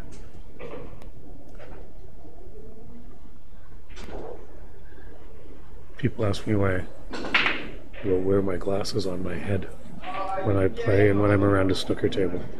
The main reason is my short vision is not good. So for me to actually be able to see if a ball is touching or not, I have to wear my glasses. But my long vision is okay. Fern's vision is all right on that shot. That's very good. 1. Yeah, I thought it was just a superstition. You know, great Toronto Maple Leaf Doug Gilmour always tucked in the left side his shirt and kept the right side out. So. No superstition, just blind. Close up. 8. Everything's a blur. Too much computer work years ago. 9. There's a nice pot by Fern. Hit with full confidence. It was going in all the way. He knew.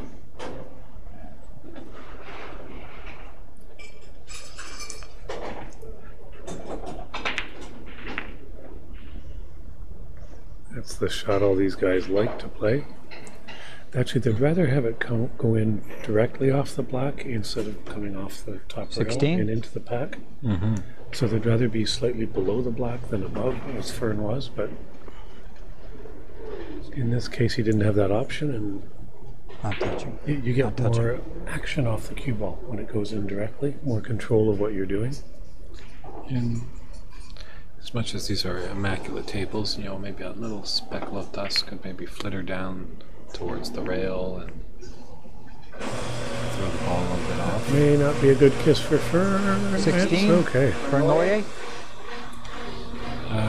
Merrick, I will update you as soon as I can on table 2. Last time I checked, it was Alan Whitfield 2 and Renat Denka 1. So, and that was before our break. So maybe someone out there in the room can Fill us in. Keep us up to date on that. Again, drop in every once in a while and let us know.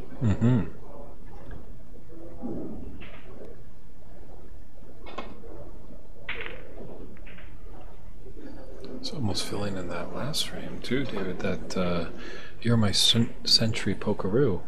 You're never around when a century happens, because last year you weren't in the booth when the man at the table, Fern Laurier, knocked in a century at the Richler Cup. Actually, what I had done was I stepped away from the table for just a minute, and when I came back, I saw that he was on a significant run, and I thought, I'll watch it live.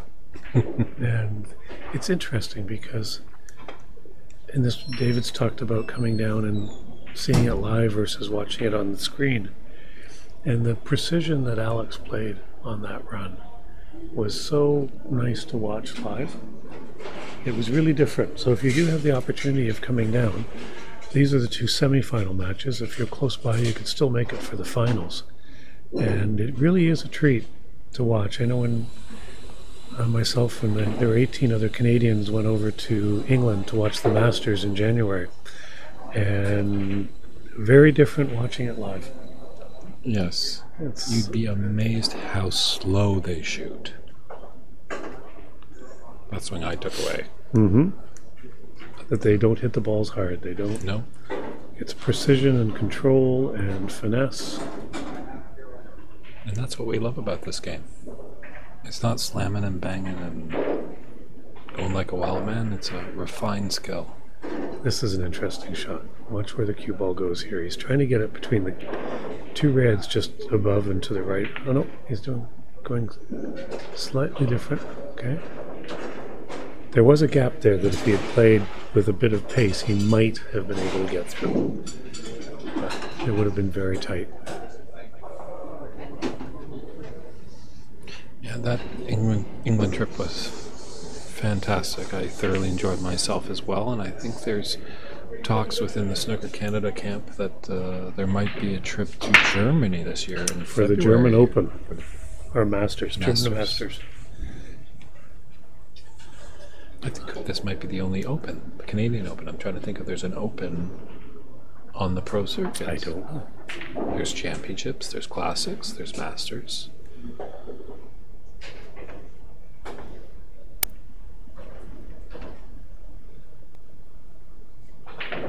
British Open, British Masters, British Masters, British Open. The UK Championship. British Open.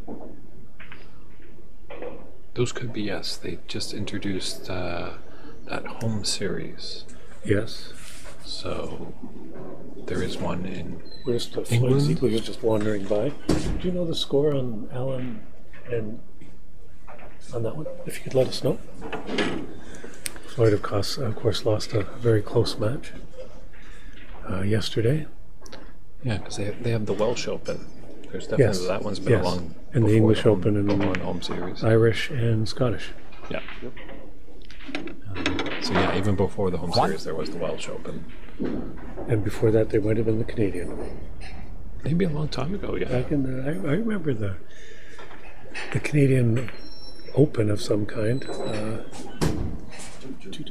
The Canadian Open was in being played at the CNE in Toronto. Alex and some of the English pros, European pros, came over for it and had a great time here in Canada. But we have just found out that the match between Renat and Ellen is at 2-2. So that one is a nail-biter as well.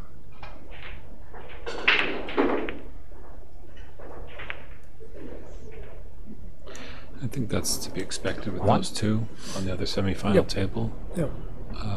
I'm pretty sure they've been knocking in centuries like crazy up there. We're just not getting to see them. No, just knowing those two couple of guys, they're really excellent potters. Yeah, unfortunately we had some crazy weather, I feel, induced technical difficulties on Friday morning, and we were going to see Renat play his opening match against Joe Ryan, but these rascally computers did their acting up again. But the great Rob Decatur, calm as a cucumber, solved the problem, and we're back on the air bringing beautiful pictures to you.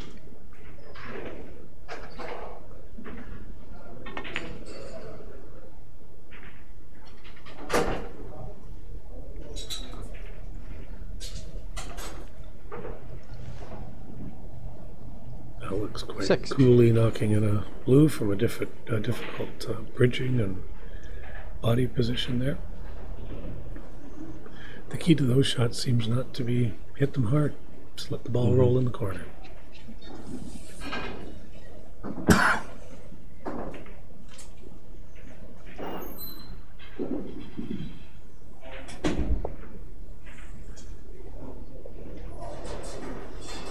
Alex is a little bit hampered by that red. Yeah, Chris, and I believe we had a record of 7 Americans in this Canadian Open this year, and I think they're getting pretty close. They have a national championship in New York. Right? I'm noticing some of our friends on the chat on the YouTube page, on the Snooker Canada page, they've been mentioning a little bit about New York. So if any of our American friends are out there, feel free to chime in and confirm that. And if you have any dates and places of where that's happening, you can definitely pass it along to the viewing public.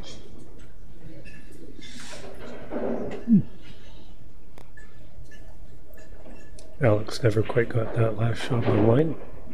Missed by a fair amount. But he was quite hindered by that red over on the left side.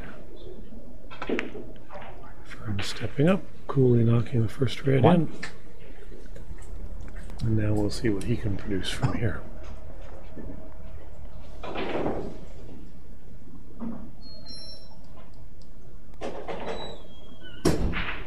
Didn't really matter this time which side of the blue he was on, because there were balls to be made on both sides. And he got through. 6. That's about 48 feet of run through.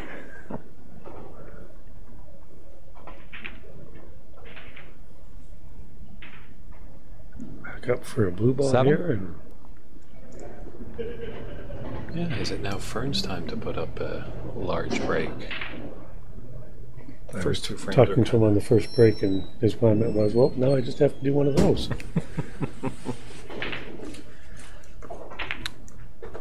So he's certainly looking for one.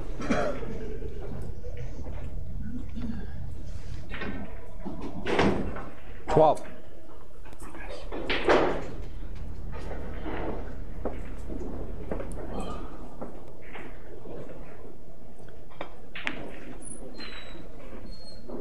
Seems like Fern is getting into gear here. Great colors he has there. The red, white, and black.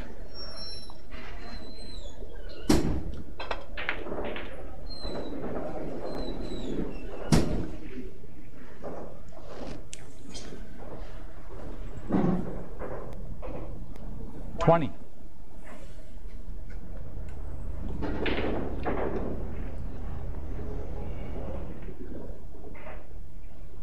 Might have liked a bit more of an angle on this one, so you could pull it away from the ground. 21 with that. Has Fern expressed any interest in your coaching program? He hasn't as yet. He's still working full time. He takes time out from work for these tournaments. Okay. So, not yet. Okay. I just feel like with his experience and 28. knowledge, I think he'd be a great asset. A great player sometimes can make a great coach. There are certainly many players who play at this level that would be 29. Wonderful coaches.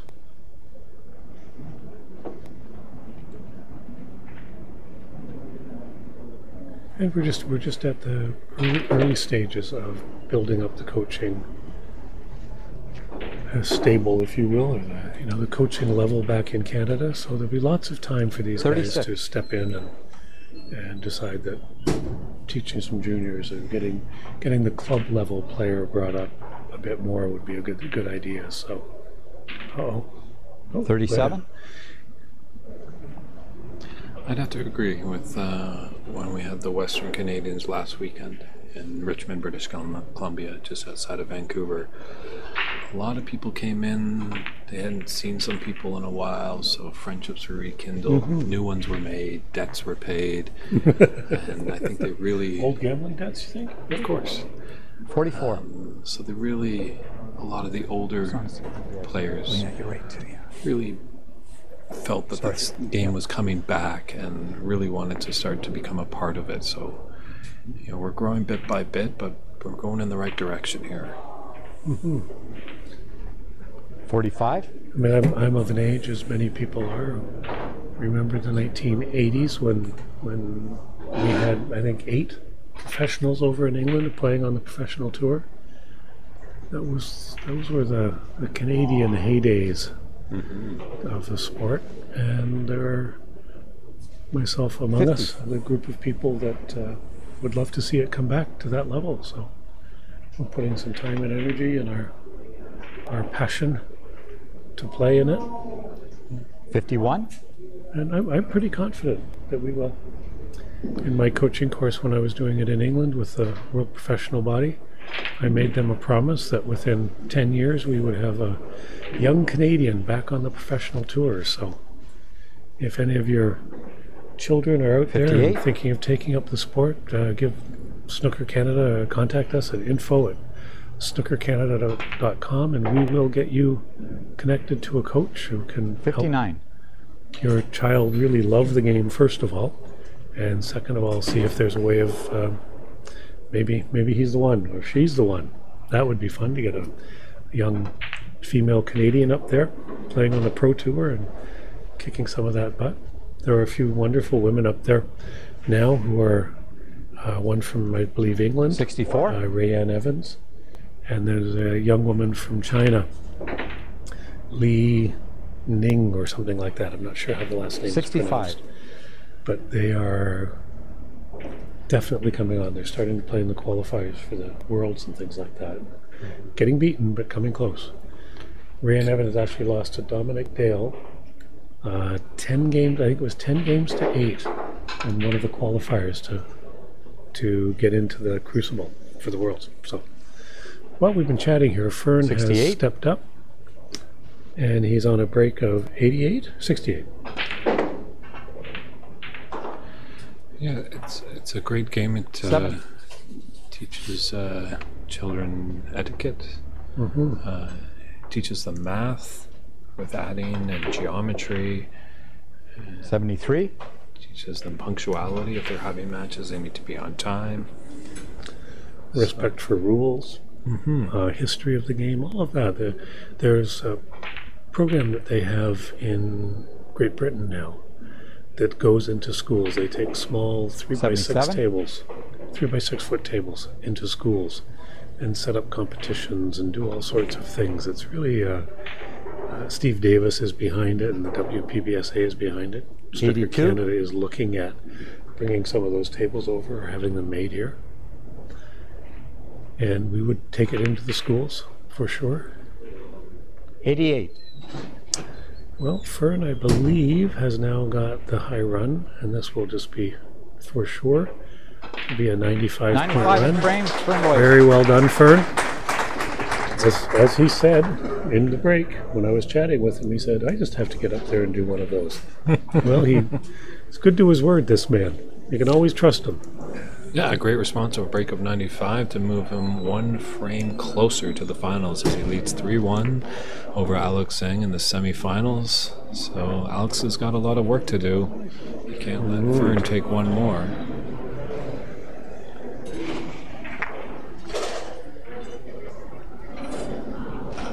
Yeah, so a while back when I was able to watch my first ever World Championship of Snooker, that was the only time that the World Championship flew over the Atlantic and landed in Canada. The great Cliff Thorburn won in 1980. That's right, yes. And you watched that one? I was able. I was on this planet. I was alive. Okay. I did not watch it. Did not And though watch if I did watch it, with my father probably, I would not have remembered it. You wouldn't have remembered a thing. Nope. Being 5 months at the time, if I'm aging myself.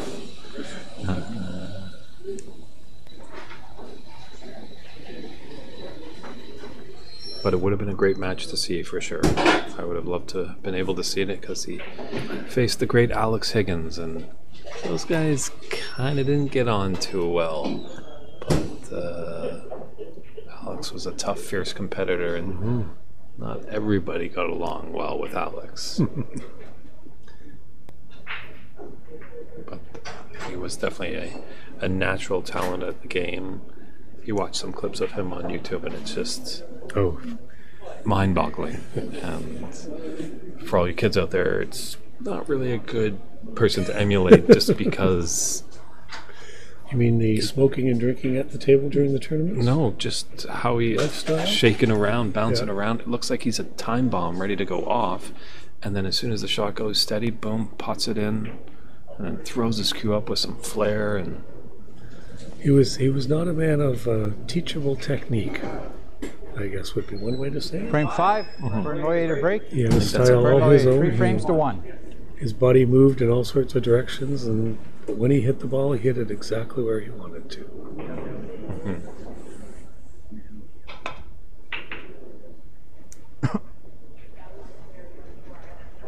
yeah, it's amazing that he didn't win more world championships, but I think he was playing maybe Steve Davis in Steve Davis's first final, and I think the commentators said it best, that Alex is trying to give the crowd a show and stuff like that, which is important, but there also is the business of winning the tournament. And Steve Davis was second to none. His technique was flawless.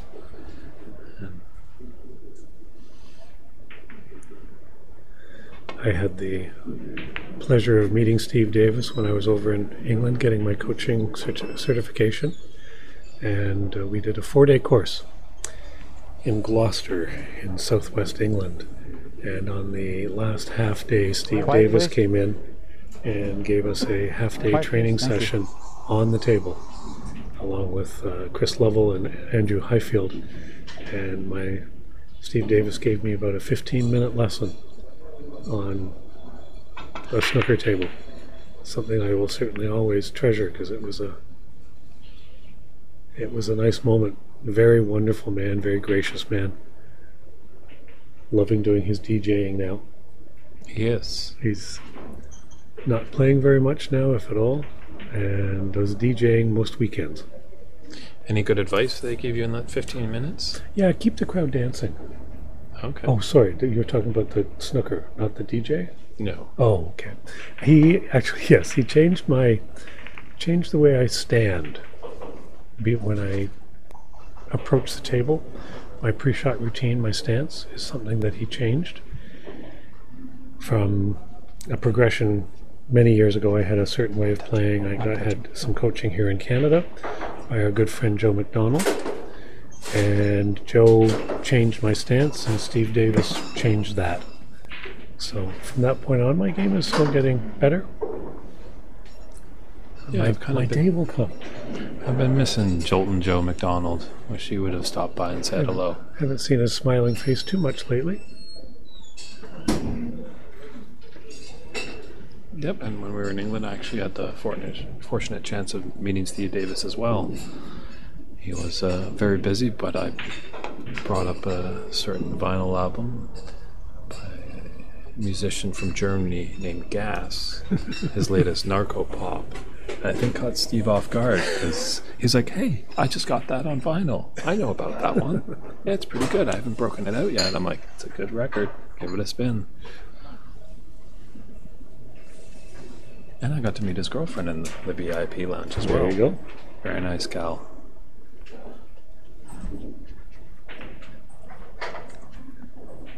So here we are in the early stages of frame 5. Nothing's been potted yet, but Alex is, I'm sure, playing for this one to go in, which he has done, and with a little bit of a bounce, has pretty reasonable shape on this black. I don't think you'll see it going in hard. He'll play this one reasonably soft. Does commentator Chris work on that? When you're like, no. I don't think I've seen a pot, and then he nails one. I'll tell you, Alex made that look a lot easier than it is. He was trying to get out enough to play this red, but I think the black ball is going to be in his way. It is. But he may have one up into the right corner by the green ball there. It's indicating he's got enough to make this one.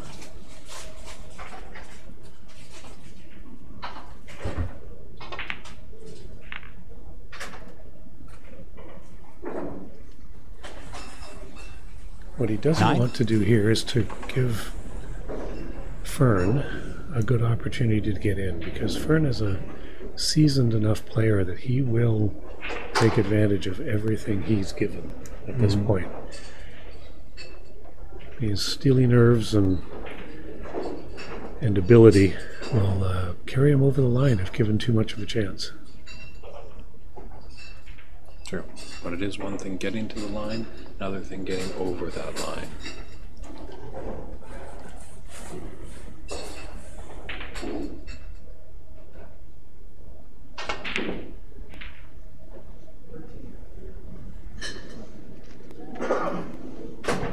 Alex might have liked that a little bit further, but 12. he was playing along the line there, so that however far he got on this loose red, that he would have a shot at it.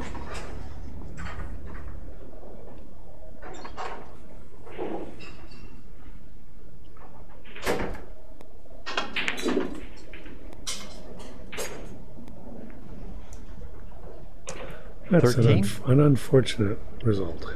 A very nice pot, but he sort of got caught there with a bad kiss off the pack. Now he might be going for this one in the corner. Along the lines of what I said, he doesn't want Fern at the table.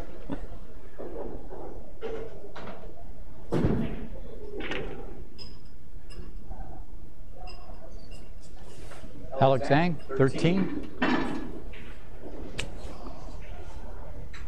So, a little bit of an opportunity. Gives Fern a bit of an opportunity. He could take a bit and turn it into a bunch.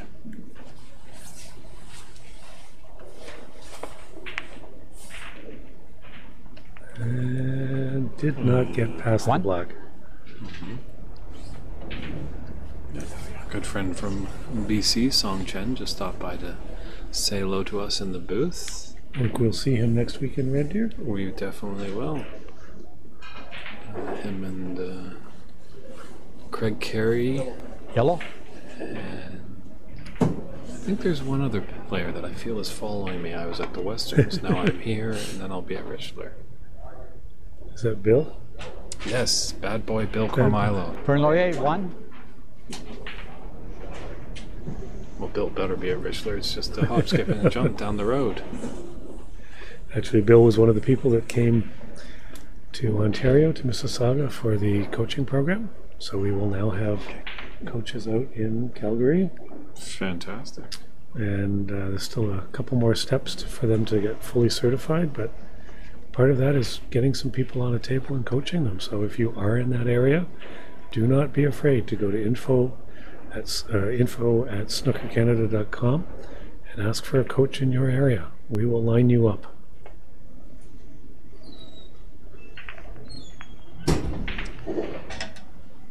Yeah, Bill's a guy that definitely loves his snooker, so I wonder if he'll be signing up for the referee program, the table mechanic program. He'll just be a jack of all trades. Let's get him on scorekeeping. Sometimes he's a little gun shy of coming in the booth, but hey, any of those other positions are fine. But Bill, the invitation is always open if you want to come into the booth. That's the shot I thought Alex might have played last time. When he played the yellow, where that blue ball was in a perfect spot for a little run off the reds and directly into the snooker, which our wily friend Fern has found and played perfectly.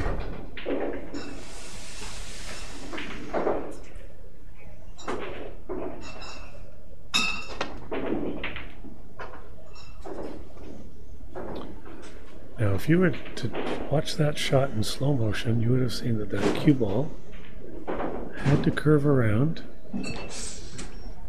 that blue to get to the red. Otherwise, he was going to hit the black. Luis, as far as I know, Renat is tied 2-2. So we'll keep you updated as best we can. If you are, well, you must be online because you're watching this lovely broadcast on YouTube.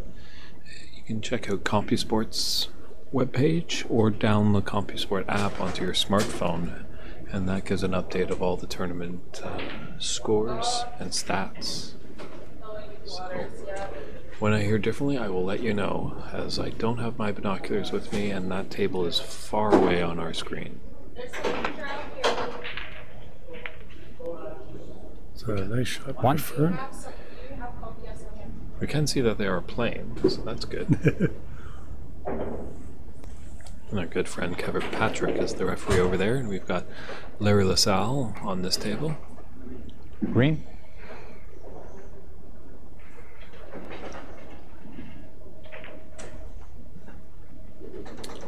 Fern Loyer, Fern 1. is keeping the pressure on. Terrific snooker. Working hard to buy himself the best opportunity he can.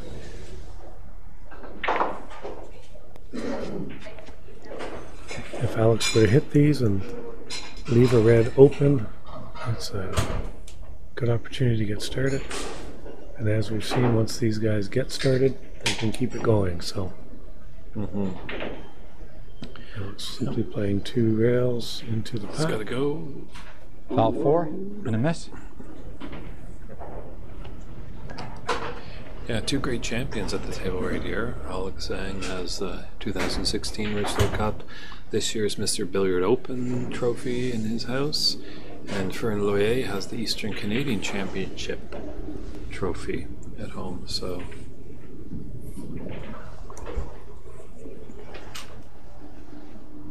Okay. What you see Larry LaSalle doing there is what a referee does.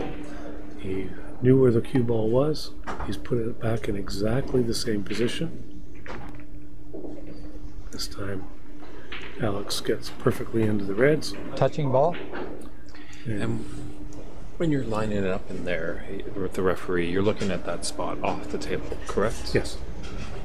So when the referee is looking kind of at both sides of the ball that's created the snooker. Mm-hmm. So he knows what the lines are based on things beyond the table. Foul. Mm-hmm. Foul 4, Alex Zhang. Oh.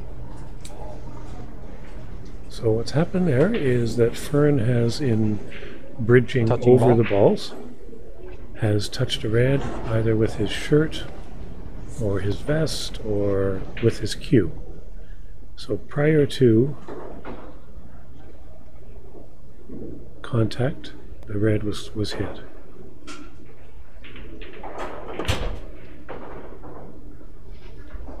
That's a One. great shot from Alex.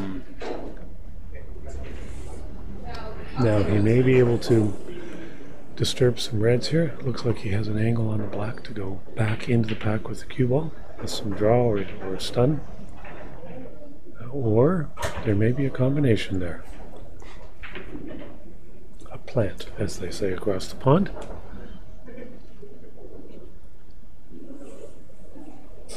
And what he's doing here now is he's looking into the two reds that are there and planning where he wants his cue ball to go to after it strikes the black and on its way into the pack. He's aiming for that second red. He hit it. And I think he's into combination country there to try and continue. Nope, he has one below. So he aimed for that second red, he actually hit it, and had some plan that this would happen when that happened. What do you got there?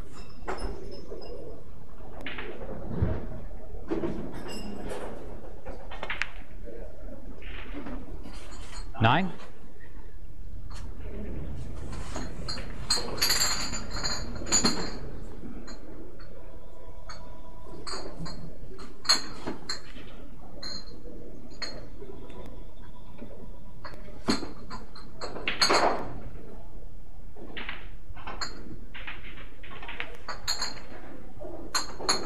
Ooh. 9 scored. Alex Zhang. What's that one over again? Alex Zhang 26. Fern Loyer 6. Could that be his last shot in the tournament? A little early to go there yet. Fern is showing he's more than capable of getting in and causing some damage. Well, that's just showing your dislike for Fern because he whitewashed you earlier. No. Fern's a friend. 1.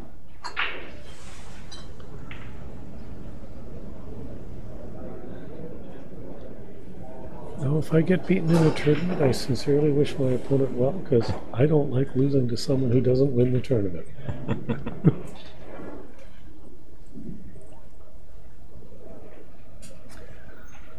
One of the things in the coaching programs is the psychology of snooker.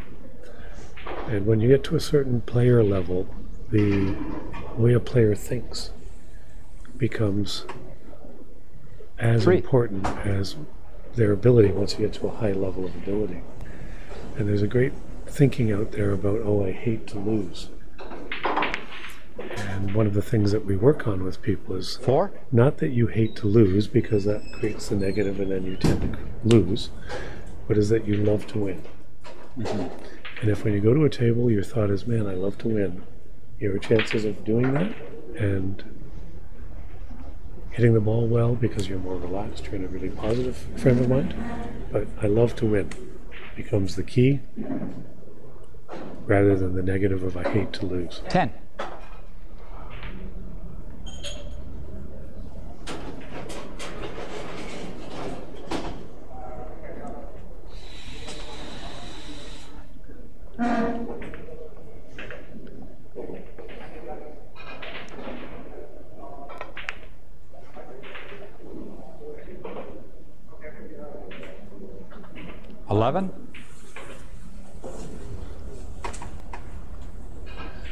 If position is available here off the black, Fern would prefer to take the black because it would free up the pink to both corners. As it is, it's restricted, so he'll play his position off the black, get the black up onto the blue spot. Took that one a little far. Looks like in that last camera angle that those two reds by the pink spot looks like a plan. Won't be taking it on this time, but he might if there's nothing else, if it looks good to him. Now they're very close together, and they may do what's called kicking. Looks like he is aiming at it.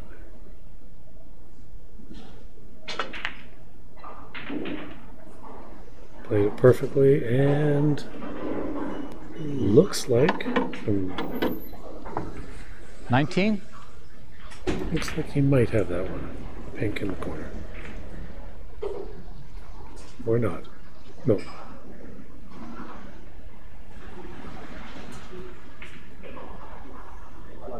Black.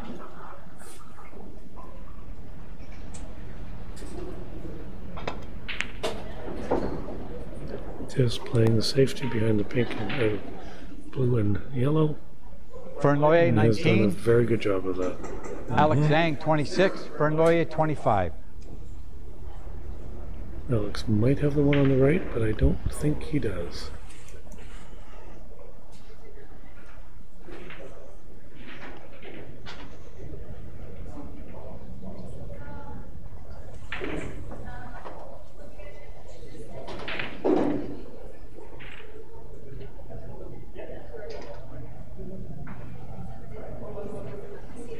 Well, you must be able to see that one.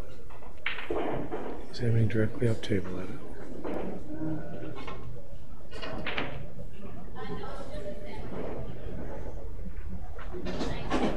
He probably didn't have enough angle to make it. So it just comes in with the safety.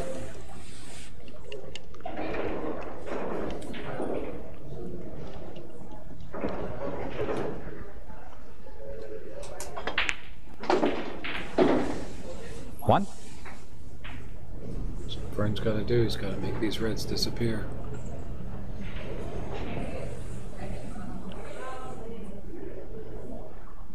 Even just to make 2 or 3 of these and then play safe off the one down below.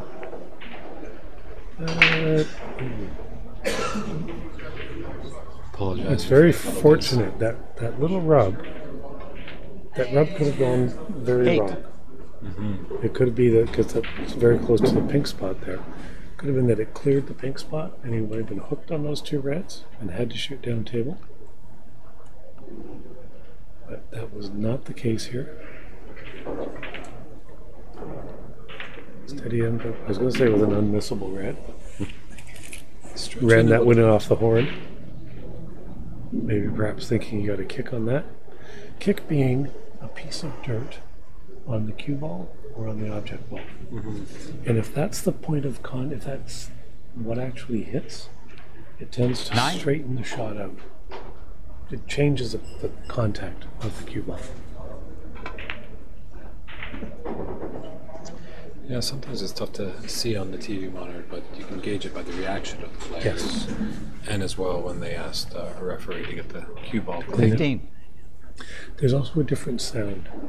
It kind of clunks as opposed to clicks cleanly.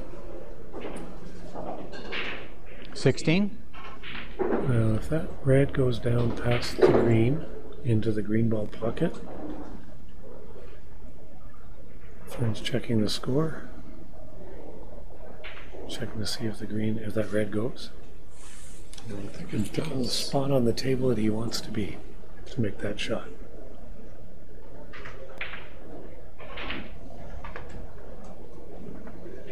And if you notice, he's playing it just a bit short, as opposed to being on the side of the rail.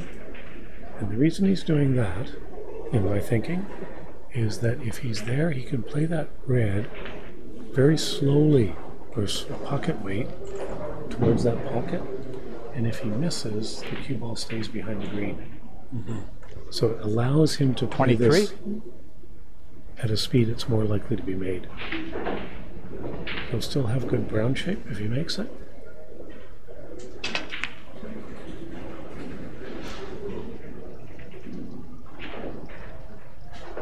Fernloyer 23. Fernloyer 48.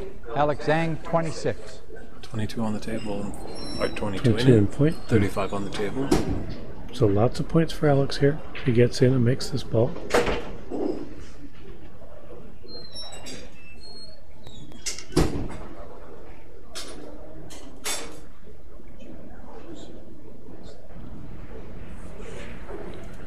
Just an update of our other semi-final game. Renat is leading Alan Whitfield 3-2. 3-2, so it's getting tense down there on the other semi-final.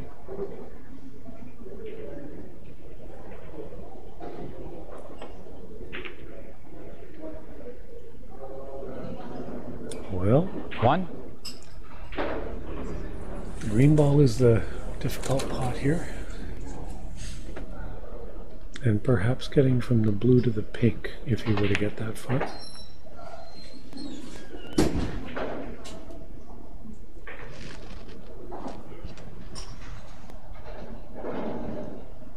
Five.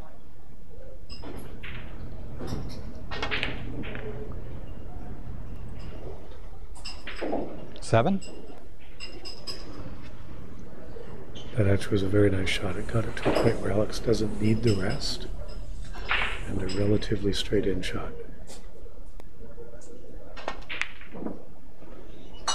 Ooh. And that, 7 scored. Alex Zhang.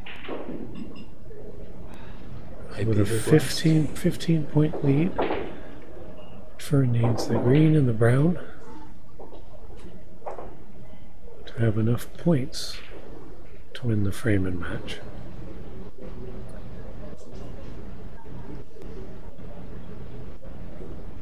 Fern is very cool in these situations.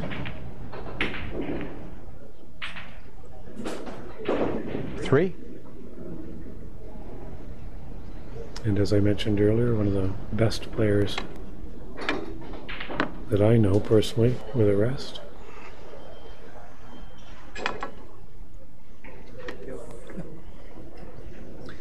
And I can't see him playing safe here. No, it's This is for frame and match. in his sights. It's hard to say. It's hard to see the line he's shooting on. Oh. Played directly into the pocket. So he is now up 22 7. points with 18 points left on the table. Alex will of course come back to the table if Fern doesn't make this blue.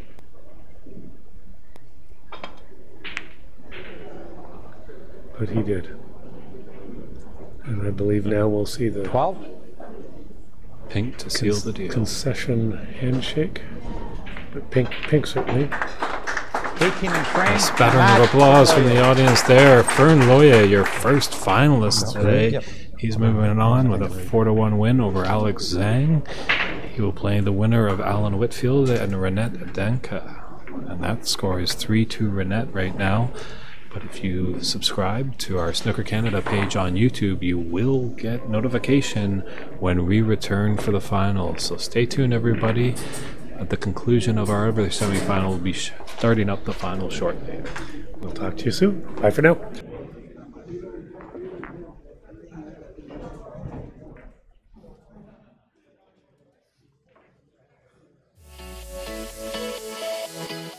The landscape of snooker in Canada is about to shift to a higher level. We have just one question. Are you ready? The Canadian Snooker Tour has seen a lot of changes in the last 7 years. An increase in player participation, tournaments, and yes, more prize money. 3 words: not satisfied yet. Stay tuned for major announcements to come on the Snooker Canada website.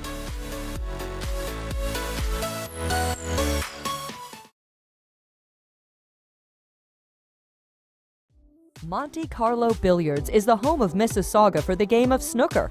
Whether you are a beginner or an advanced player, if you enjoy the game of snooker, there is no place like it. With world-class professional tables, it is always a good time to drop in. We also offer lessons, leagues, and group functions. Great food, great atmosphere. MonteCarloBilliards.com.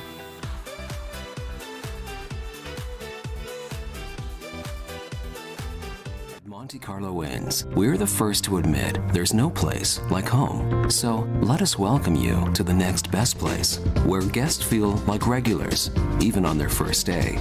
Monte Carlo Inns is your home away from home.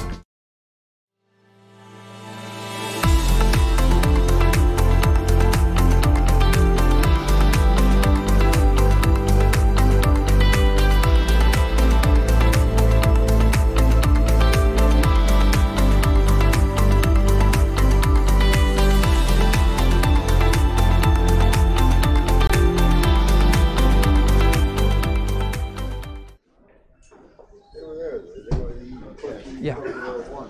So pretty good. All right. No, actually, I'm just gonna. Okay. Yeah.